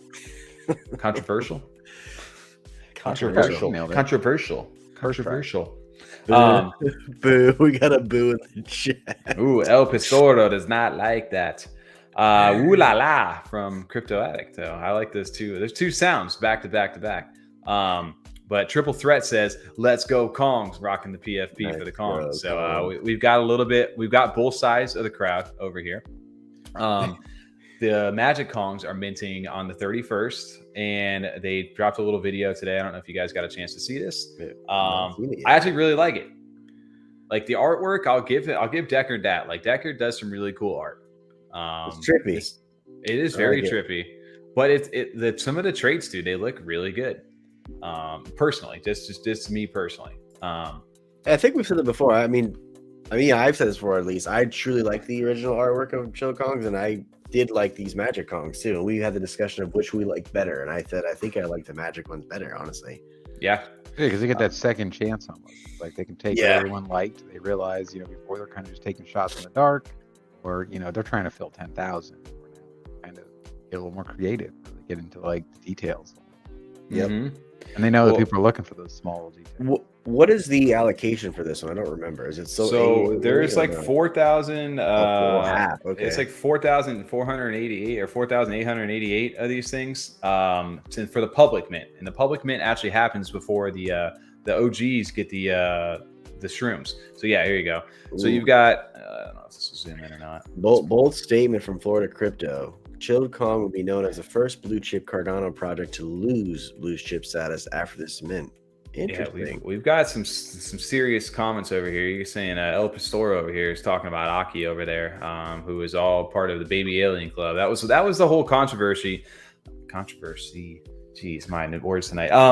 That really got this whole thing started with Chill Kongs, because we talked about in the summer of last year, they were going toe to toe with Ape Society during the summer of 2022. Like as far as floor price and just dude, Kongs were loved by everybody at that time. Yeah. So, and then the whole controversy came out with Aki, the Baby Alien Club, everything that had kind of happened at that point, and then really they were supposed to have the Magic Kongs out by right before CNFTcon.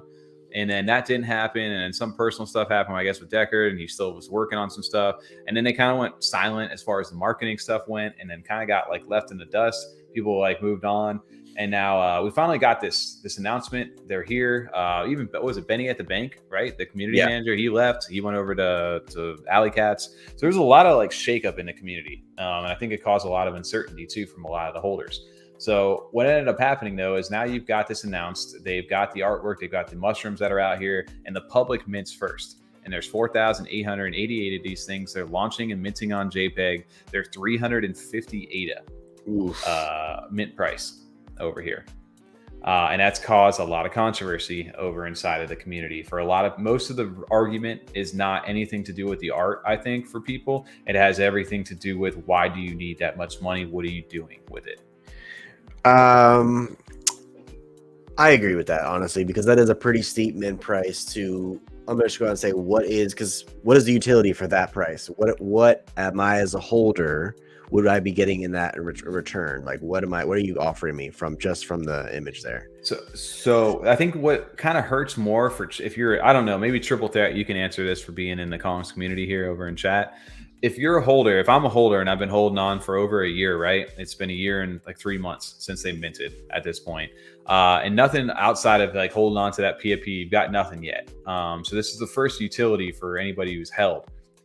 But what would have made sense to me is that you got airdropped, or at least the OGs got airdropped the mushrooms, and they can mint 1-to-1, right? And that's what's going to happen.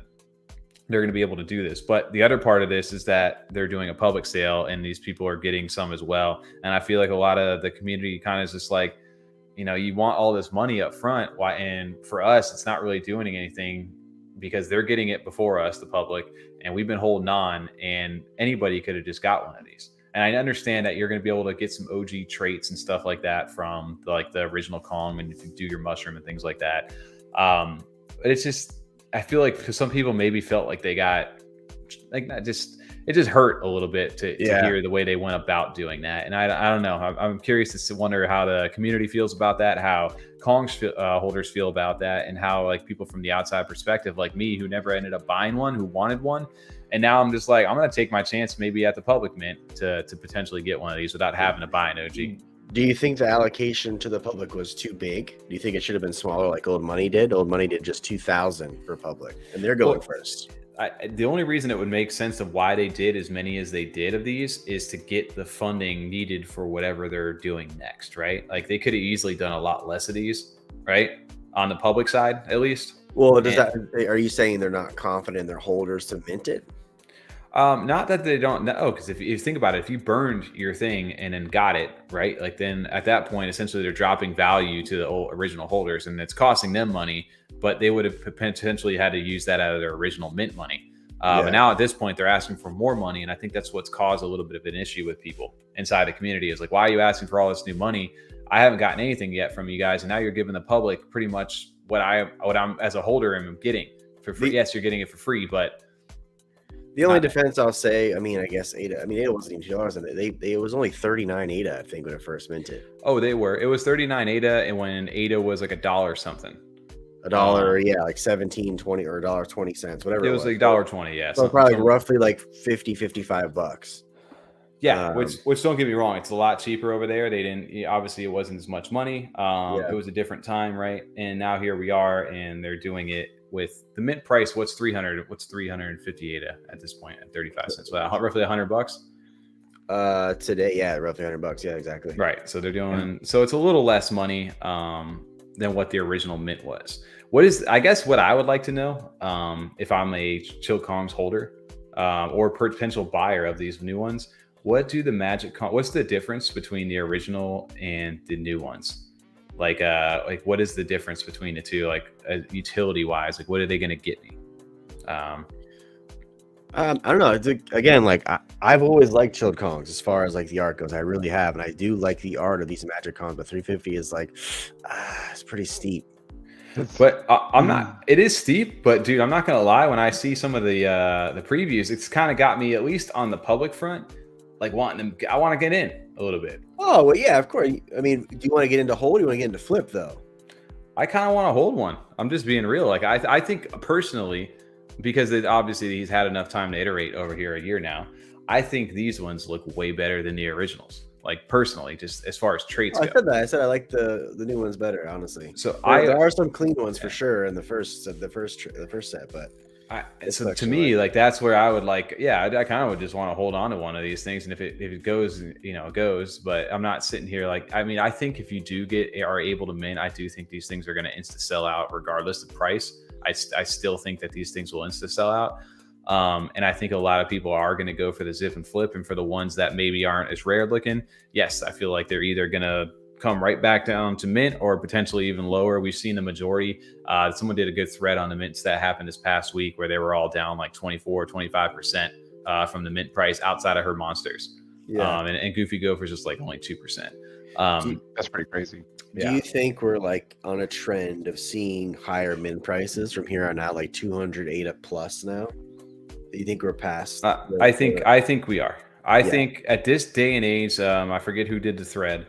But if you go back and look at the 1 ADA equals 1 ADA argument at this point, you can't that's not a fair thing to from a mentor standpoint. You can approach it that way, but as a founder launching a new project, you can't.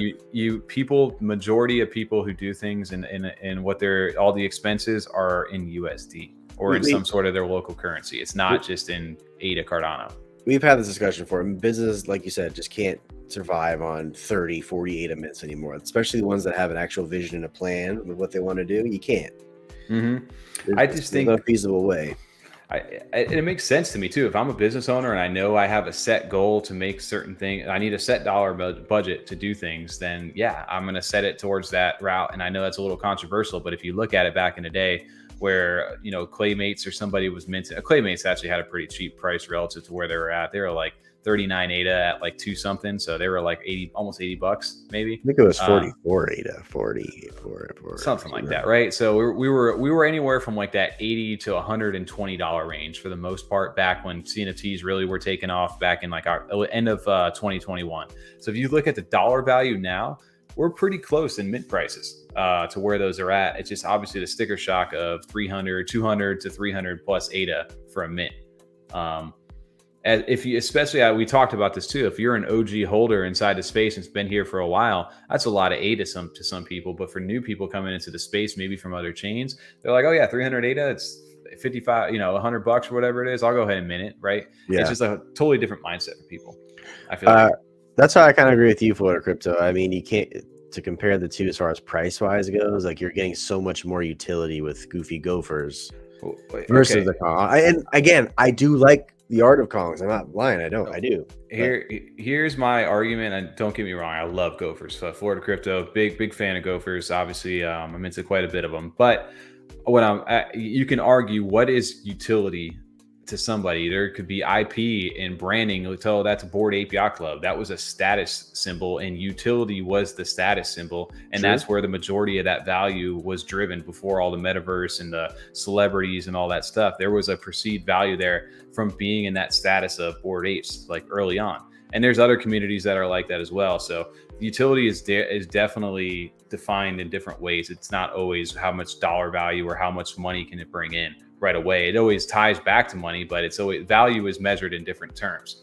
So you could argue that, hey, the artwork is what people want and part of that community is what drives the value, versus something like Gophers that is actually you're basically buying into crypto miners with that project. So there's different ways to go back and forth about it, but in the end, you're looking for some sort of value from whether it's artwork or if it's actual real world utility. I get the risk factor.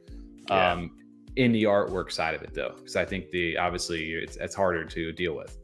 Crypto makes a good point too. Compared to ETH mints, ADA mints ain't shit really for real. I mean, the price difference is just that much different. I've said that before too. Bigger mint prices would bring more or deeper pockets to this ecosystem for sure. The problem is that you can do higher mint prices, right? But the problem is that you're not guaranteed 2x, just like ETH does half the time. Usually, if you're in an ETH mint or outside of that, if you get to mint, it will usually run up pretty quick, and it may come crashing right back down. But there is like that fine little line of window where it can grow real quick. Where here, it's way riskier strategy to mint something a little higher like that and expect it to double in floor price right now at the current market. It's riskier when you're just marketing to the Cardano community. You have to market outside the Cardano community for that to work. Honestly, if you want to have a high mint price like that, you need to market outside of our ecosystem, because within our ecosystem, we're kind of almost recycling ADA all the time, honestly. Like, yeah, we'll get a new people here and there, but not as often or as much as if we had more ETH people coming over here. So they should market more to other ecosystems too, or include them in their marketing strategies, or even reaching out to ETH influencers or just bigger crypto names in general, just to kind of get their project's name out there if they want a higher mint price. I agree. And partly it's just, I don't think it's not that someone made the argument that the volume's not here. And don't get me wrong, we're only at like an 800,000 24-hour volume right now. It's not much. But there's also people, you look at the most recent mints that went through and how much ADA volume on secondary is traded. The liquidity is there in the sense that we can mint out these projects and we can trade between them. And that I saw this argument too, if you want to look at it this way. There's plenty of people inside the Cardano community that have gone out, that I've seen personally, that will go out and buy a Ute, that will go out and buy a King Beast, because their value well, they get a better return over there. The community is more developed, and there's a more, I guess, a more perceived value out there outside of just the market, the volume that they're doing over there. To argue with you, so people with big liquidity or hundreds of thousands of ADA, right? They're holding on to. Why would they want to mint a ton over here when they can get more in return faster by minting less? That's my point. If you bring more people over here with the deep pockets, then you're going to kind of they're going to kind of compete compete with each other as far as the flip game goes, if you want to go that way. Right. The thing is that at the end of the day, you can bring those people in. We saw that happen with Alley Cats. There's a lot of Solana buyers, another wallet, or maybe there wasn't. It was a perceived thing. I think someone actually went back, and there maybe wasn't as many people as we thought. But regardless, they were trading it like that. And, you know, the volume on those other chains are hundreds of times more than what this current CNFT volume is. So go ahead. I was gonna say, I think it's just visual too for people. I think when you see the number 350, people are like kind of deterred. But when you see like 0.07 ETH or whatever, but it's actually equivalent to 350 ADA, I'm just spitballing numbers here. But I'm just saying, when you see those big numbers, you're in your mind like, oh wow, that's a lot. That's a lot of money. Honestly, it gives me that kind of feeling too of like when you see, you know, like foreign currencies, maybe from like, you know, a third world country where it's like it costs them 10,000 whatever their for currency maybe to buy a chicken or something. It's like 10,000, I mean like $5. Yeah. Why would it be 10,000 of it? And that's kind of what it feels like sometimes. Where on ETH, it's like, oh, this is, you know, 0.02 ETH, as opposed to on here, it's like, oh, this costs 500,000 ADA. Oh, that sounds really expensive. How much is that? Oh, it was like $180. It wasn't that much. Yeah. You know what I mean? It just kind of sounds like, it gives it almost kind of like the psychology behind it. Yeah, it's kind of a weird feeling. And then it also goes further into, like we talked about, Tommy, you did discuss and touch on, I think 2 weeks ago, or maybe last week when you first came back. You were here 2 weeks ago. The idea that we also are, some of us in this space, because we believe in the future of Cardano and it being successful, and we've saved up this ADA. We may have saved some of it up during a time when it was worth a lot more selling. And now to just go and spend 350 when we got kind of comfortable in that like 50 to 70, 100 range, hurts when you go, yeah, but I believe that ADA is going to be $3, $5, 5 years from now. And then you're like, fuck, that 350 is going to be worth a shit ton more then. Yeah, I agree also with a lot of what chat's saying here too, where Curly Knox is saying that a lot of guys are going to go over to chase the coin. Some are going to do the cross-chain strategy, and that seems to be where a lot of people are going, which is true. We do see a lot of projects over in our ecosystem moving on. Shooter is also saying that ETH is bigger. We just need to grow. Seems we're plateauing right now. Florida Crypto is saying that we're in a bubble, kind of same sentiment, that ADA is going in the mints of the floors of existing projects. And then what I'm kind of looking at as well is that yes, we're kind of in a plateau, and the reason about this is like the successful formula right now, right? It's either money motivated. A lot of people are coming in to make money, and they're going to go where that hype is. They're going to go where something's fun, it's exciting, you get in and you have a good time. And then that also mirrors also to the Cardano community right now, because if you, like we talked about, you go on Cardano Twitter right now, it's drama, it's FUD, it's people not having a good time. Somebody's got an issue with somebody, or some project's got an issue with this. And even I know we talked shit about the Bored Ape Cardano Club for what it was, because clearly we don't think it's a project that is going to benefit long term for this ecosystem at all. But if you take that in retrospect of like, hey, people actually had fun with that, they got a little bit of their degen, they made their money, they're still over a floor price regardless of how that went right now, that got some people excited and talking. And I think right now in the short term, that negative stance that we have as a whole, as a community, needs to we need to let's move on. Because if you want to bring new people into spaces right now, you bring them over here and it's like, dude, these people are just fighting with each other the whole time. Like, I don't really want, this is kind of, this is kind of killing my vibe a little bit. Like I want to go where it's fun. I want to go where good there's vibes only. Or there's been sometimes here too, like I feel like it's not even always necessarily fun and of fun or something exciting or interesting, or the challenges of space. Sometimes it's just new. Like there's times where it's like, yeah, you know what I mean? Sometimes it's just like, I don't even want to go really see this or do what I'm doing right now. Not necessarily even Cardano, just in general. Like, yeah, I'm not really excited to do this, but I'm just not going to sit in my house any longer. I need to do something. So this is what I've found to do. Maybe something will come of it, maybe not. Either way, at least I got out. And that's kind of what it's like sometimes, where it's like, yeah, like you said, I'm tired of just seeing people bitch and complain and moan and hate on every project, and every single time that like someone comes out with something, it's just like fighting each other over it, and why is it not mine, and instead of like, oh, that looks cool and I'm excited for you. It's why is it not mine? And if it's not mine, then I don't care and it sucks. And it kind of just gets tired. So people are kind of just like, I just want something new, like something different. Well, there's plenty of other opportunity too, and this is where I think we are in a bear market, right? Like the market is not nearly what it was, even a couple of years ago, a year and a half ago, wherever it was. But you see something like Bitcoin ordinals come out, right?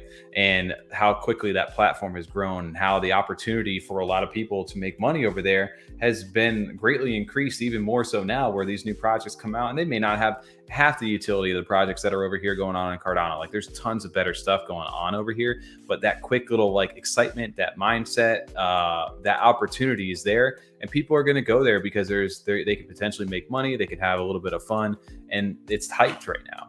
And I think that's what, where we're having that issue. Polygon's about to make a big move. They just had the bridge today for Utes. Moving from Solana over to Polygon. So that's got a lot of people excited for Polygon NFTs, and the fees over there trading wise are very similar to Cardano. So you're going to, I've seen a lot of people, especially over in the big block investment group chat. And I've seen some others that have all kind of moved. We've got Polygon channels now, alpha channels for Polygon. There's a lot of people going where there's opportunity. And I think that's going to continue to happen. And I think cross-chain, it's good. It's also a good thing for Cardano, because if people go out to these other chains, they get to experience it, they meet new people. They can also kind of, maybe if you're, want to onboard people back to Cardano, it's a good way to get involved. Like you can't onboard people in Cardano with the people who are already here just talking about the same shit every day. You need to get out into cross-chain stuff. You need to go into spaces. You need to go out and just interact with different communities and be like, hey, by the way, I have this really cool project, Clay Nation over there. Have you seen them with Snoop Dogg? And they're doing all this stuff. Why don't you come take a look at it? And then they're like, yeah, you know what? Actually, I will. I trust you guys. We're part of this community. And that's where a lot of this back and forth is going to happen. And like I said, we're not going to become blockchain agnostic when it comes to your NFTs, because at the end of the day, we're here to make money. It goes back to the old phrase too, like, don't put all your eggs in one basket. I think Demosthenes does a great job with branching out and, talking with Bitcoin people and ordinal projects, just kind of get in the know of what's going over there, just putting his name out there, Mallard's name out there, which is also part of the Cardano community. So him going over there and doing his part is bringing new people over to our ecosystem too as well. So when projects and founders decide to do that, to kind of go cross chain and talk to other people and other projects and founders, that helps our ecosystem too. We don't have to be so closed-minded or narrow-minded about just being on Cardano the whole time.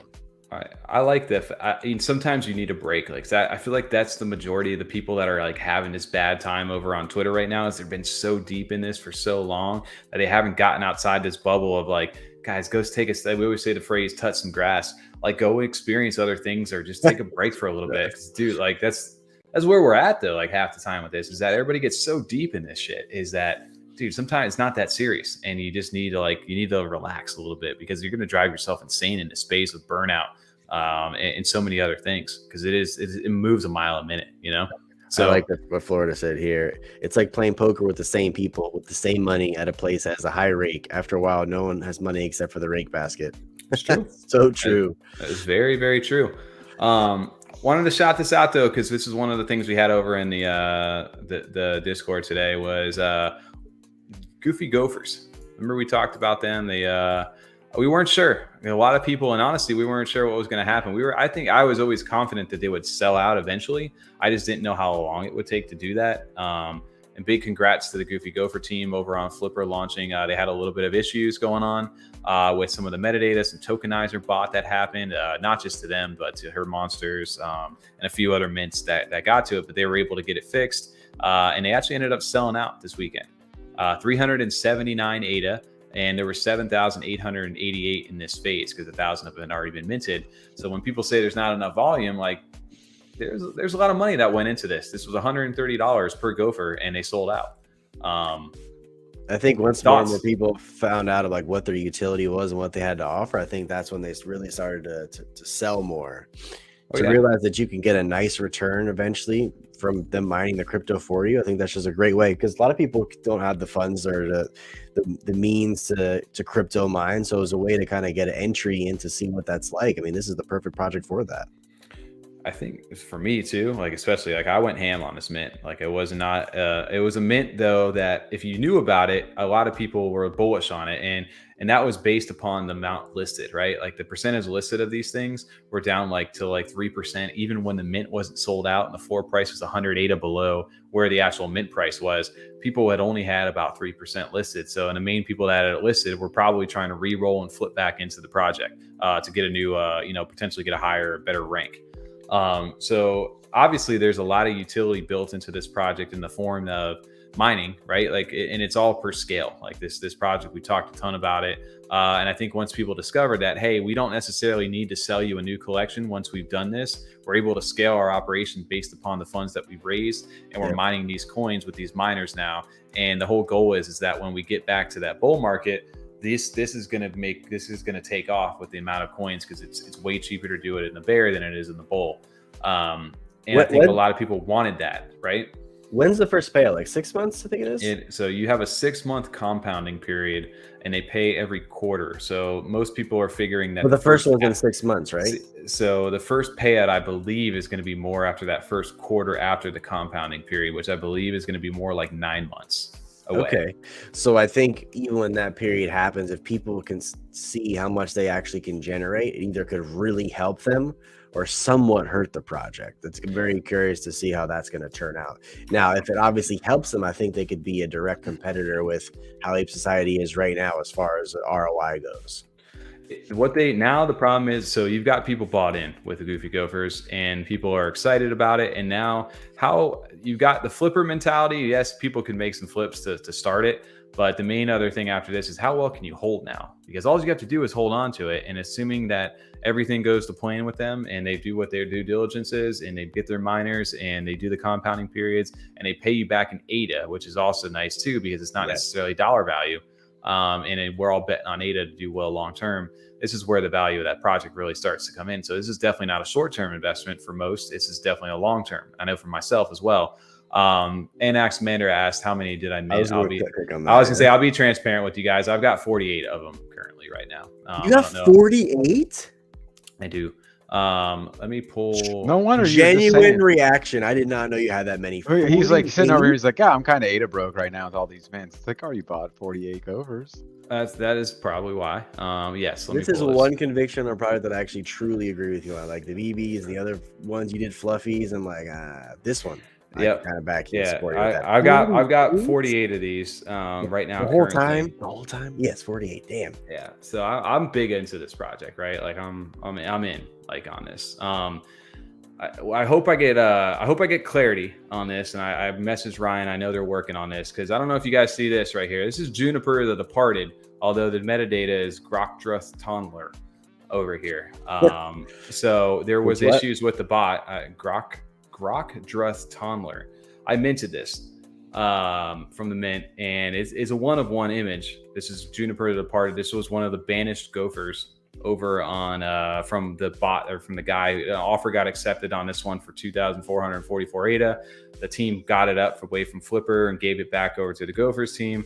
Gophers were supposed to put this back into the pool, but it never made it back into the pool. The image did, but it just sent it straight to your wallet. It ended up going into my wallet, yeah. But the interesting part now, and I messaged Ryan about this, is there's 4 of these that have gone unminted, and Juniper the Departed is one of them. So I'm in talks right now, because there are people that have Royals and Oracles that minted double. One of them has the image of the Oracle or Royal and the metadata of an apprentice, and the other has the metadata of the Oracle or the Royal and no unsupported image.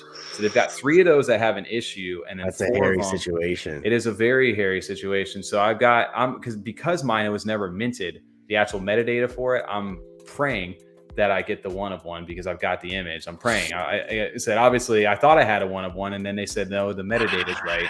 But mine never got minted. That was the thing. Mine, you look for Juniper the Departed right now over here. You got one Juniper like Dudley or whatever his name is, but you don't have Juniper the Departed in here.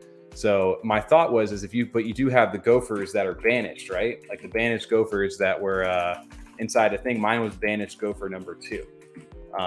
And banished Gopher number 2 is still a Gopher inside of here, right?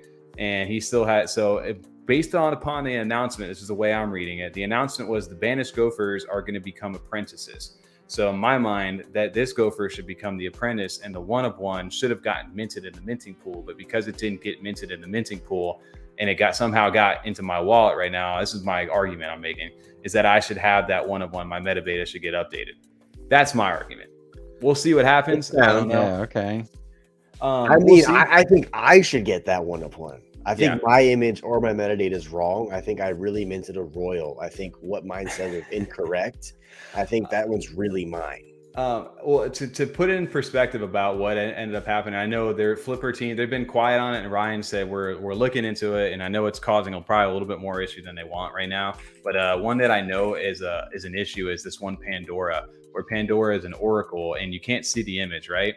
And you can't see it right here, even in pool.pm, it does not allow you to look at it. It just gives you an unsupported image, but it has the correct metadata for it. It's like an old money move right there.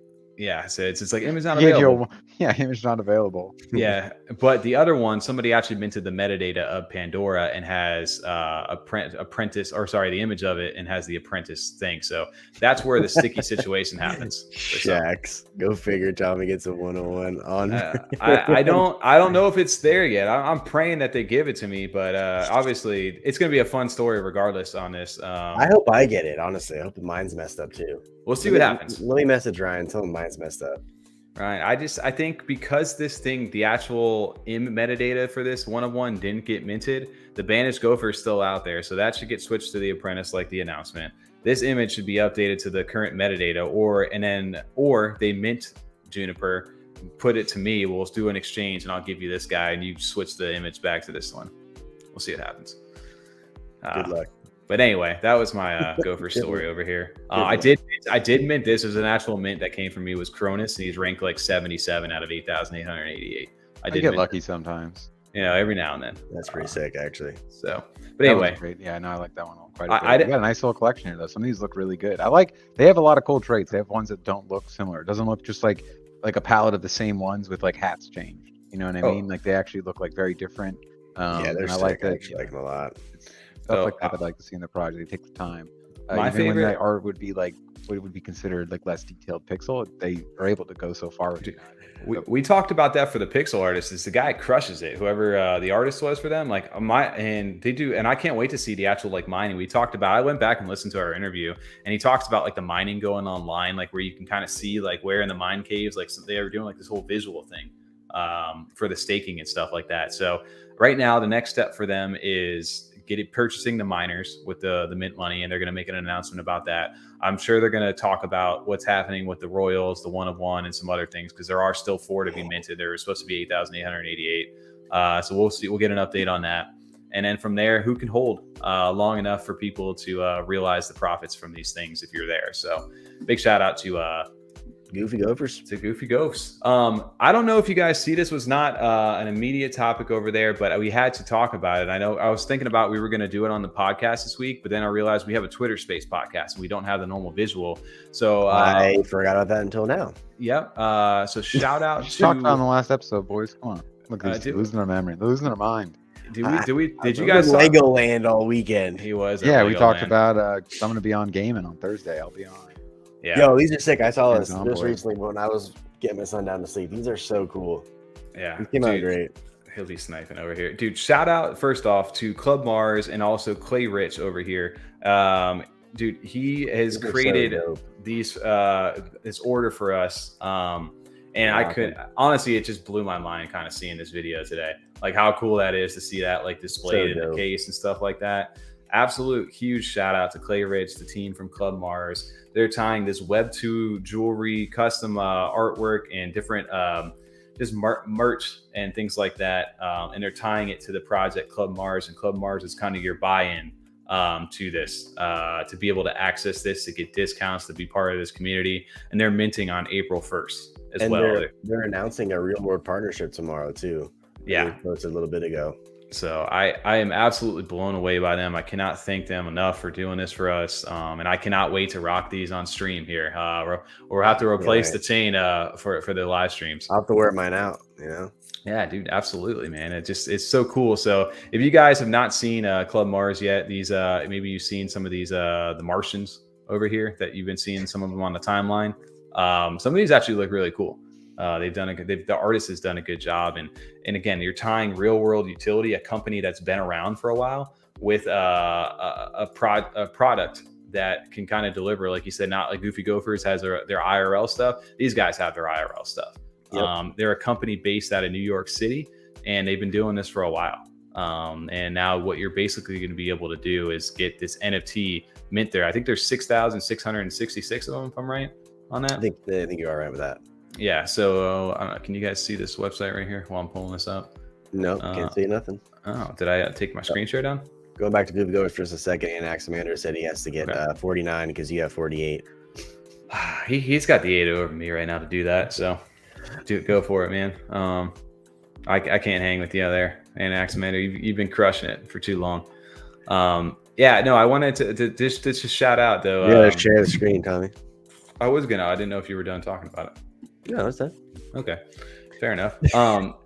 So basically, these guys are based out of NYC. They've been doing this. They're like an NFT project that you can see. Obviously, you're launching these right now. The Club Mars passes are out, but they do real life stuff with and dedicated around NFTs. I don't know if you guys have seen Clay Rich over on Twitter, but my man owns every single one of these GC Devil suits over here. He's got so many of them. You can see him on the clothes. You can see him in the custom clay figures over on all the home goods. But basically, they're taking your NFT product pictures, and you're going to be able to get jewelry, clothing, like figurines, all kinds of custom stuff dedicated around your NFTs. And it doesn't necessarily just need to be your Club Mars NFTs, but the Club Mars NFTs are your buy-in to the actual project itself, and it gets you discounts for the website for certain things. Outside of just being really cool. The case it comes in is so sick. I really like the case. Wait, does it come in that whole case? I thought it just came in a little box. Custom pendants as a unique one-of-one NFT. They definitely go all out to make the show for it. Dude, they crush this, man. I don't know if you guys need to go check out Clubs Mar. Even if you don't like the NFT itself, you can get some really cool custom stuff of like if you want to brand yourself, you want to brand some merch and things like that. I would definitely recommend taking a look at that. And outside of that, if you're a content creator, you're a founder, you just want to get your NFT made into something, you got a really cool one. And they accept crypto. Do you see at the bottom? You can pay them in crypto too. Yep, you can pay them in crypto.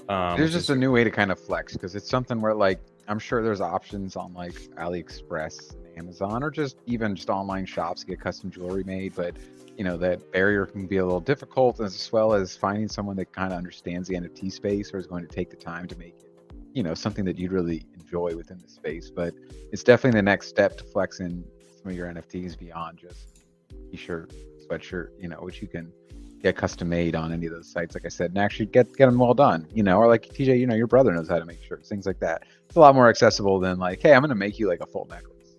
Yeah. The jewelry thing is just the next level or next step of things to do.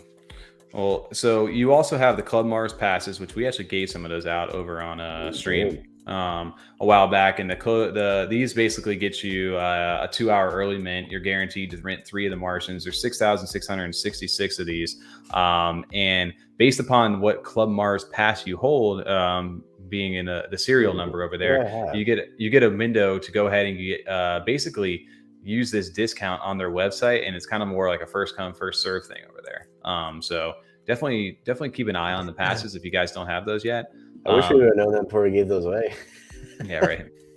And then on top of that, there's going to be all kinds of different things you can do with these NFTs, but it all serves back to the real world stuff of like kind of branding their IRL business and using the NFTs to get in. So I believe there's 2,998 of these things that are reserved for the Club Pass and then the whitelist members. And then anything after that goes to the public. So yeah, you can do 3 of these in one transaction. Definitely go ahead and make sure you check out Club Mars on April 1st. And in their site, you don't need to have the NFT to purchase or have anything created either. No, you can go in there right now if you didn't want to purchase the NFT. The NFTs get you a discount.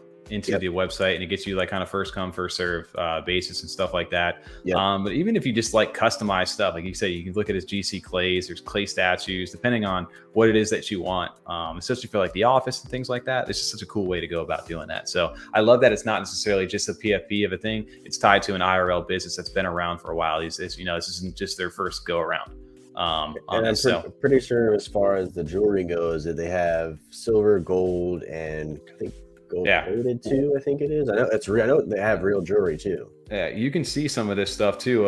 You can see obviously some of the rings. If you notice, I believe this is CJ Lovelace right here. He's got his clay. I don't know which one of the That's your blue clay.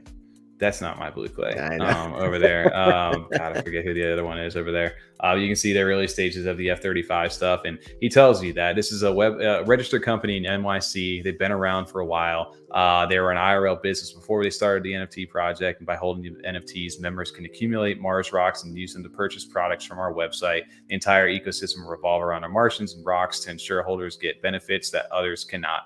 We want to assist our new members to build the identity and branding through IRL merchandise at a low cost, no middleman needed, direct from the warehouse to you. And that's a cool way to go about doing that, man. 100%. So big shout out to Clay Rich for getting those made. It was so cool to go ahead and actually get a chance to see that. Kind of surreal at the same time, just seeing some of this stuff kind of come to light. So huge shout out to them for that. It was really cool to see. Where are we at over in chat over here? We were talking what will get people onboarded into Cardano NFTs, what gets you excited. JPEG store tease, they've been flippers out right now, right?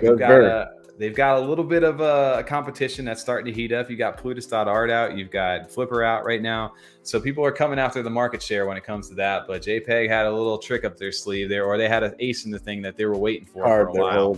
They were waiting for this to come out because they're not stupid either, right? They've got a bunch of money. That was, they got a bunch of money. Okay. They have all our money essentially from trading for the last year because they were the only platform to be able to do that. For the most part, after cNFT.io essentially got deleted. Jamie, we should go back and look at it. I don't know if you still can to see how much you actually traded. I can. You want it? Yeah, I'll pull mine up. I'll pull up one of my burner accounts. Yeah, well, not my burning. I'll pull up my NFT trading wallet. I don't know if it's on this one right now or not. I agree. Can you see my screen? Yeah, best thing to get people into Cardano is to get 8 above $1. I agree. So I'll pull this back up. Shout out to Holics. I'll go back to this here in a sec because he did do a custom thing. So if you go to JPEG Store right now and you go to JPEG Store /recap with your wallet connected that you want, you can actually see a recap of your 2022. I don't want to. I real when I first saw it. Yo, so 116,000. Is that real? Yeah, that's how much ADA I traded last year on. This is my trading wallet. That's buying. That's selling and buying though too. No idea. I don't know how accurate that is because mine was pretty high up there too. Maybe one of no way. I don't know how the actual volume for this stuff works. But if I love that BB's was over here. Oh man, if only I'd sold those things at the top, right? Was there? I don't know. I think they broke mint price at one point. That's was their top.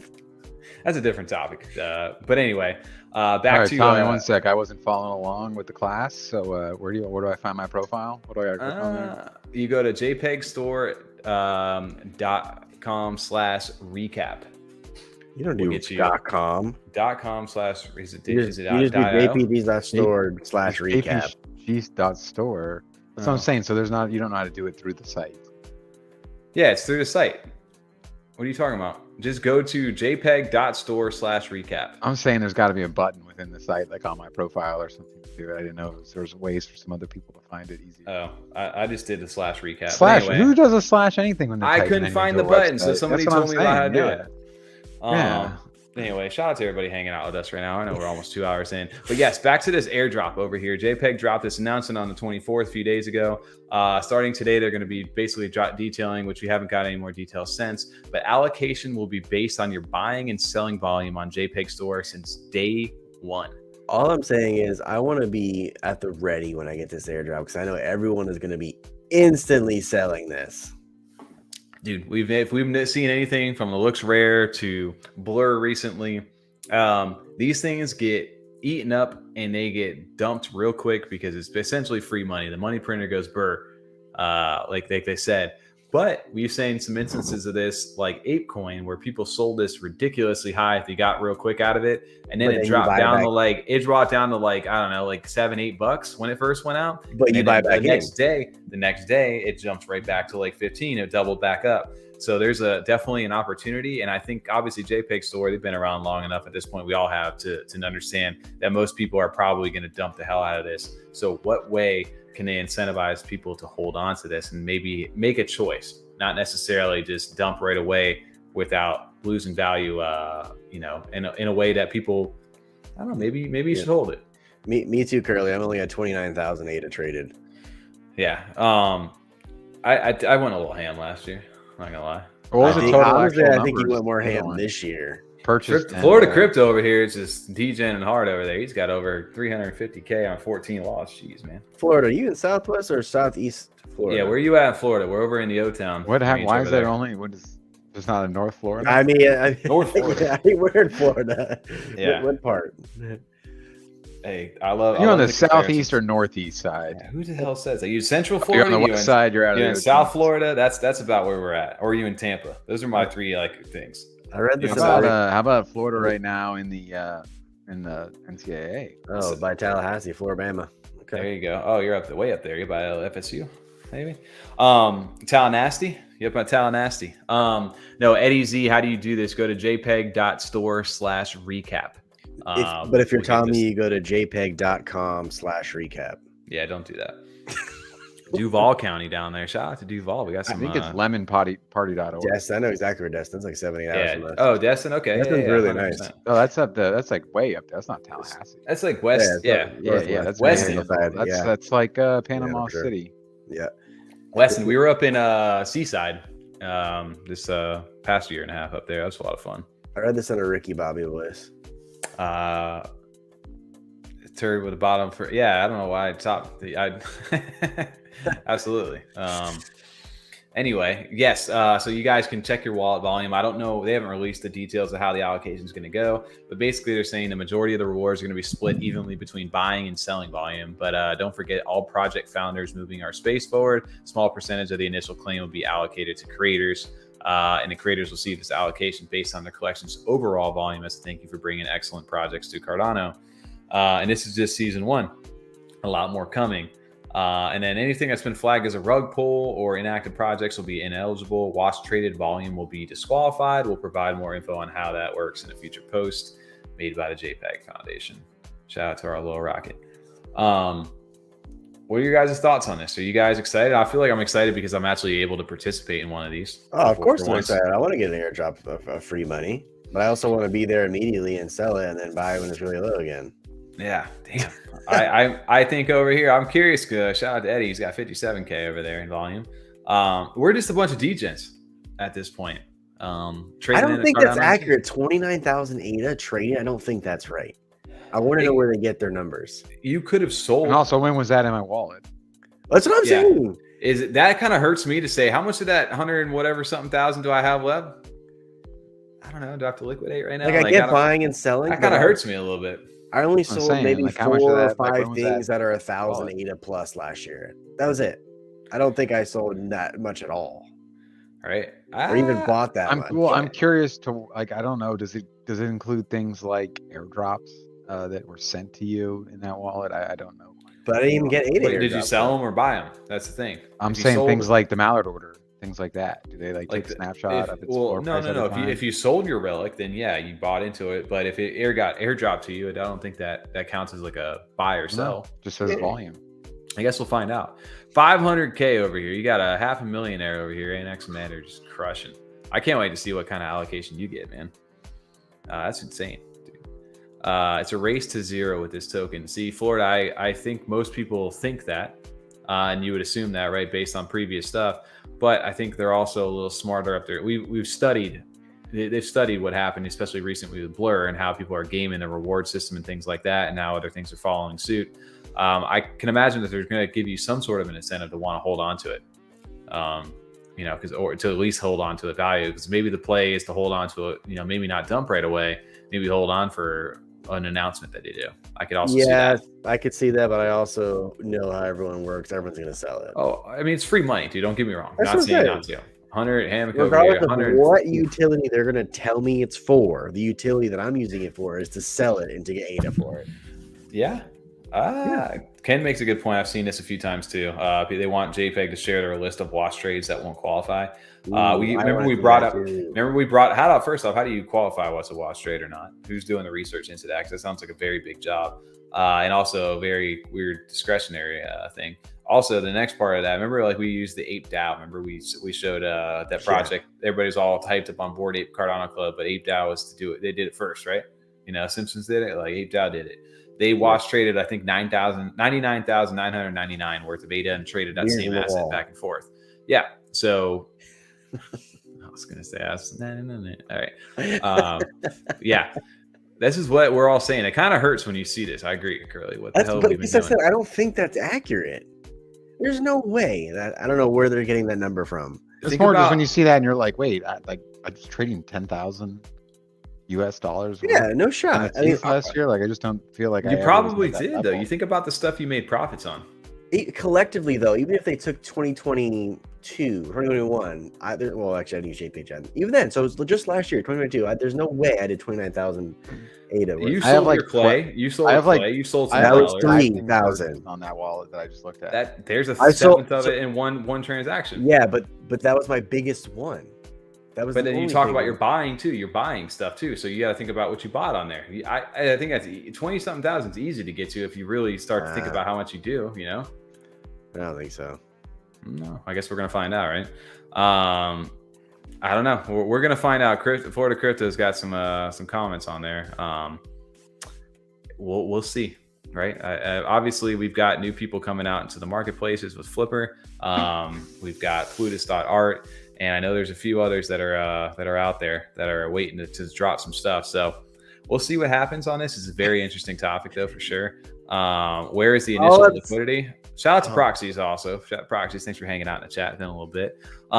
Where's the initial liquidity coming from? Are they adding JPEG ADA liquidity to the min swap or something? So obviously right away, if everybody thinks that they're just going to dump it, right? There's got to be a perceived value to dump it. So either somebody's buying this stuff or they are providing liquidity. If they don't provide the liquidity themselves and there's nothing to back it, then at that point, if people try to dump it, they're not going to be able to do that, obviously. But if somebody's buying it to the opposite way, there's going to be, I don't know. We're gonna figure that out. I would assume if you were doing something like this, you had to have allocated some sort of funds prior to this to make sure that you had liquidity to back some of this stuff up, right? Like that would make sense. 100%. You charge all these fees, or they've got the backed money from SeaWorld and all these different things, whatever that they had to have taken a certain dollar value to do this, because obviously they wouldn't.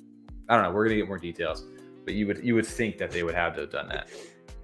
I know the activity page exists. What I'm saying is, are they counting my price changes to 100 things I do all the time? Like, it's not selling for this, let me drop it down a little bit. No, it's not selling for this, I'll drop it down for a little. Are they counting that? Because okay, I can see that maybe. Yeah.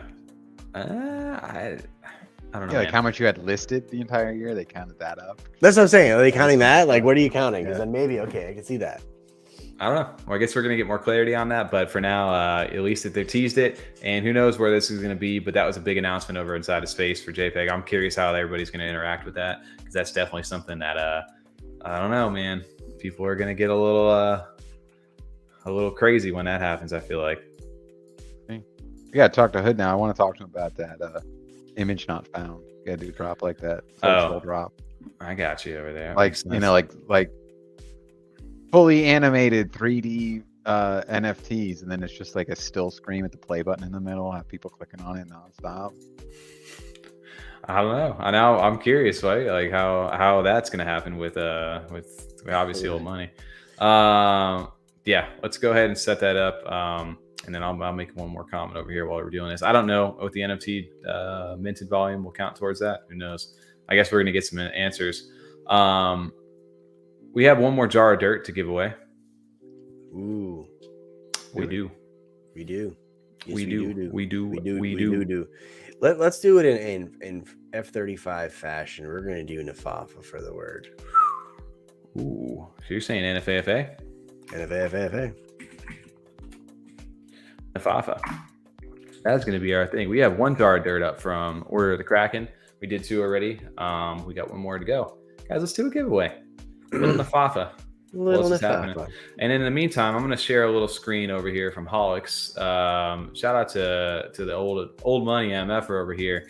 He's been creating some really cool artwork for the community. And I just did a custom piece for myself. And there's quite a few people that you may know from the old money community and others that are in this collection by Holics. But he asked me some inspirations and like just like some of that, a little bit about me. Remember, I told him, remember our Justice League days, a little bit of Iron Man. So you guys, I am high on man. Oh my gosh. Part of the Freedom 35ers. You know, I love like he did a little rhyme for it.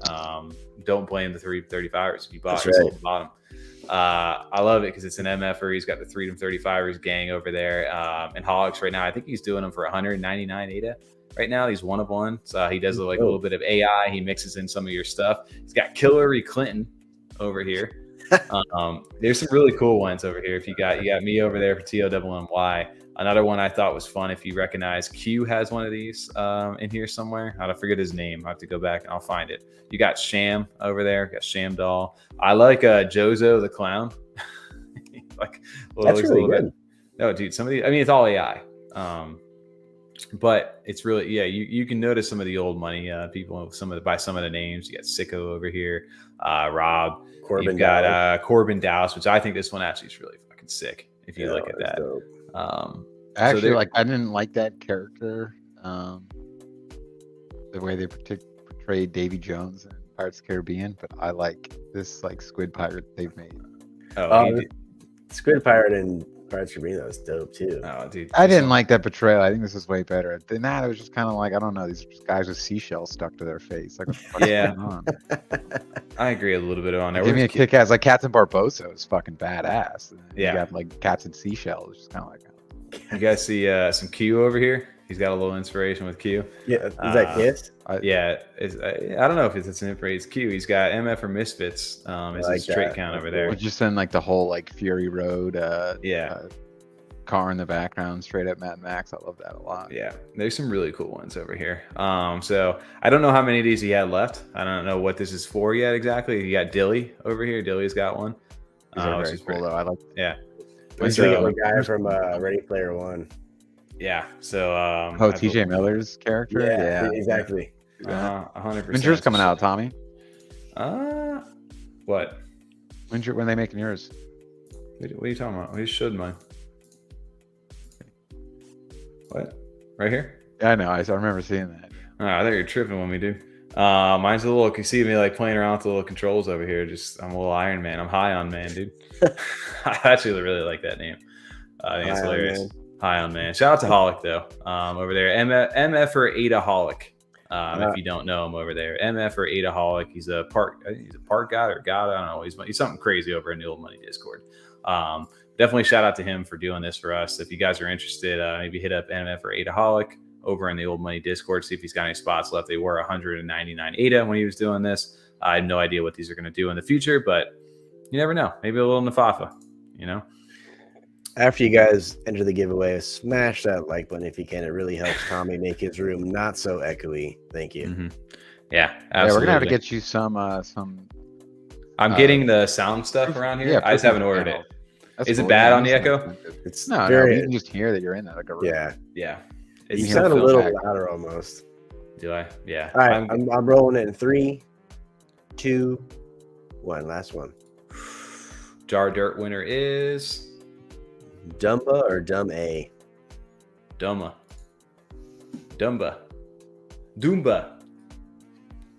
NBA. However you pronounce that. Congrats on the jar of dirt. You won some jars of dirts, and in order to claim that jar of dirt, Doom, you need Duma. B is silent. You need to go ahead, screenshot, either message TOMMY or Lazy T over inside the F35 Discord. Screenshot your YouTube username so we can go ahead and verify that it's you, and we'll go ahead and get that sent over to you. Congrats on the win. Never want it. Message the other Tom. Yes, if you message the other time, can't promise that thing won't ever just sit in our wallet. I answered, the good message requests. Yeah, Tom goes, "Hey, you want a whitelist?" Tom's like, "Yeah." Catch my attention. No, I miss those ones usually, actually. So. Yeah, the whitelist. Tom's like, "Yeah, you want one of those?" Yeah. Oh shit, it was a mint day. My alarm didn't get set. Mint? Well, no, it was just like Tom never joined Discord. We couldn't get his wallet set up. The jar from Tommy's background. When? Yeah. And then what? So this Wednesday we got the Twitter Space. Got the Twitter Space coming up. Then Thursday night, Twitter Space starting 9 o'clock. 9 to 11. Oh, game night Thursday. And then Thursday night, Tommy's going to do a live. I'm going to do a live Rocket MTV League Cribs. 1v1s. He's going to do a live MTV reading of Cribs. Live 1v1s in Rocket League. You beat me, I'll give you a gopher. Ooh, That's just not a bad deal. do that. That's See if you well, can. you have, See if you can. you have 48 of them. You don't gotta, you know, I think Tommy extra in regrets there. that right now. You don't gotta give. Everybody's S gonna come plus. out. Yo, buddy, I need you to log into my Discord account, Yo. and I need you to log into my Steam account real quick and beat this stupid streamer kid, so I can get a gopher. I'll split the profits with you. 1v1 me and Halo 2 for a gopher. Yeah, all Could be right, fair twos enough. midship shotguns. Let's Oh, go. I like that. Maybe we could do a little Halo Infinite. We also could do Overwatch 2, and we can do Fall Guys. I already said I'm playing Zomboid. You guys can watch me play some Zomboid for 2 hours. Come hang Fair out. enough. Yeah, you know, just chill. There you go. And then afterwards, I'm gonna start. We're gonna do 2-hour reading of the first book from Game of Thrones. Stop. Yeah, DJ will be playing the girl characters for me. So I can't hear those voices. There you go. Yeah, so Wednesday night we got our stream, or not stream. No, we we have got a live- space. A live podcast. Yeah, space on Twitter. 9 p.m. Eastern over on Twitter. Come over there and come chat with us. I don't even know what we're talking about yet. What the fuck's Figure CTC at right now? +4? +4 now over there. So that's going to be 1 a.m. UTC. You see? No. Hey, do you see? So real quick, Crypto Night. I see you in Discord writing, so we'll get that sent out to you. And also Mariano LaRose, we will get you your NFT out to you from the giveaway. I saw your DM right back yet. There you go. Yeah, and I'll double check over there as well. I've got Bloomburn over there as well. So Bloomburn, okay. I got you as well. So we've got everybody over there. Big shout out to the Order of the Kraken team, Corbin and Legend for doing the Jars of Dirt. Big shout out to MEEQ for doing the Promise from Old Money. Big shout out to Hoodro for making a surprise appearance over here. Looking forward to the MX. Time. Yeah, absolutely. I met him I don't know if I met his real life. I don't know if he's got doppelgangers in real life. I don't know who I actually met. You actually met Horny. I did meet him. I don't know if that was Horny. It was a guy in a mask. He was horny. No, I'm saying at the party. That guy in the picture you showed us. Oh, different party. No, yeah. Okay. All right. Different. Fair enough. Shout out to everybody over in chat, guys. This is our last chance to go ahead and get some plugs over there. If you guys are still hanging out with us from these last 2 hours and 17 minutes of streaming, go ahead, hit that like button, consider subscribing. We're here every Monday night at 9 p.m. Eastern to at least 11 p.m. Eastern. We're going a little bit longer for you. This week, we've got our Twitter space Wednesday, 9 p.m. Eastern. Friday, no podcast. Next week, live stream 9 p.m. Eastern. Podcast Friday, 9 a.m. Eastern, and we keep it rolling. Maybe keep an eye out next month. We've got partnerships over with Spark Lab. Keep an eye out for the launch of that. We'll got some content, maybe some exclusive content over there. I don't know. We'll tease. We'll see what happens. But exciting stuff for Cardano NFTs. We're teased. Not everything. Yeah, the 3 T's over here, bringing you some teasers. And shout out to everybody over here for hanging out with us tonight. It's always a good time getting to do these. And guys, don't take stuff so seriously. Stuff sometimes seems like it's shitty on Twitter. You know what? Have some gun. Go outside, touch some grass, go into other chains, get out of these spaces that suck, and just have some fun, man. MFers. I heard have some gum. I heard some gun. Yeah, I know what you're saying. Gum. Do you have any more gum? More gum. All right. More gum. Have a good night, everybody. Do you have any more gum?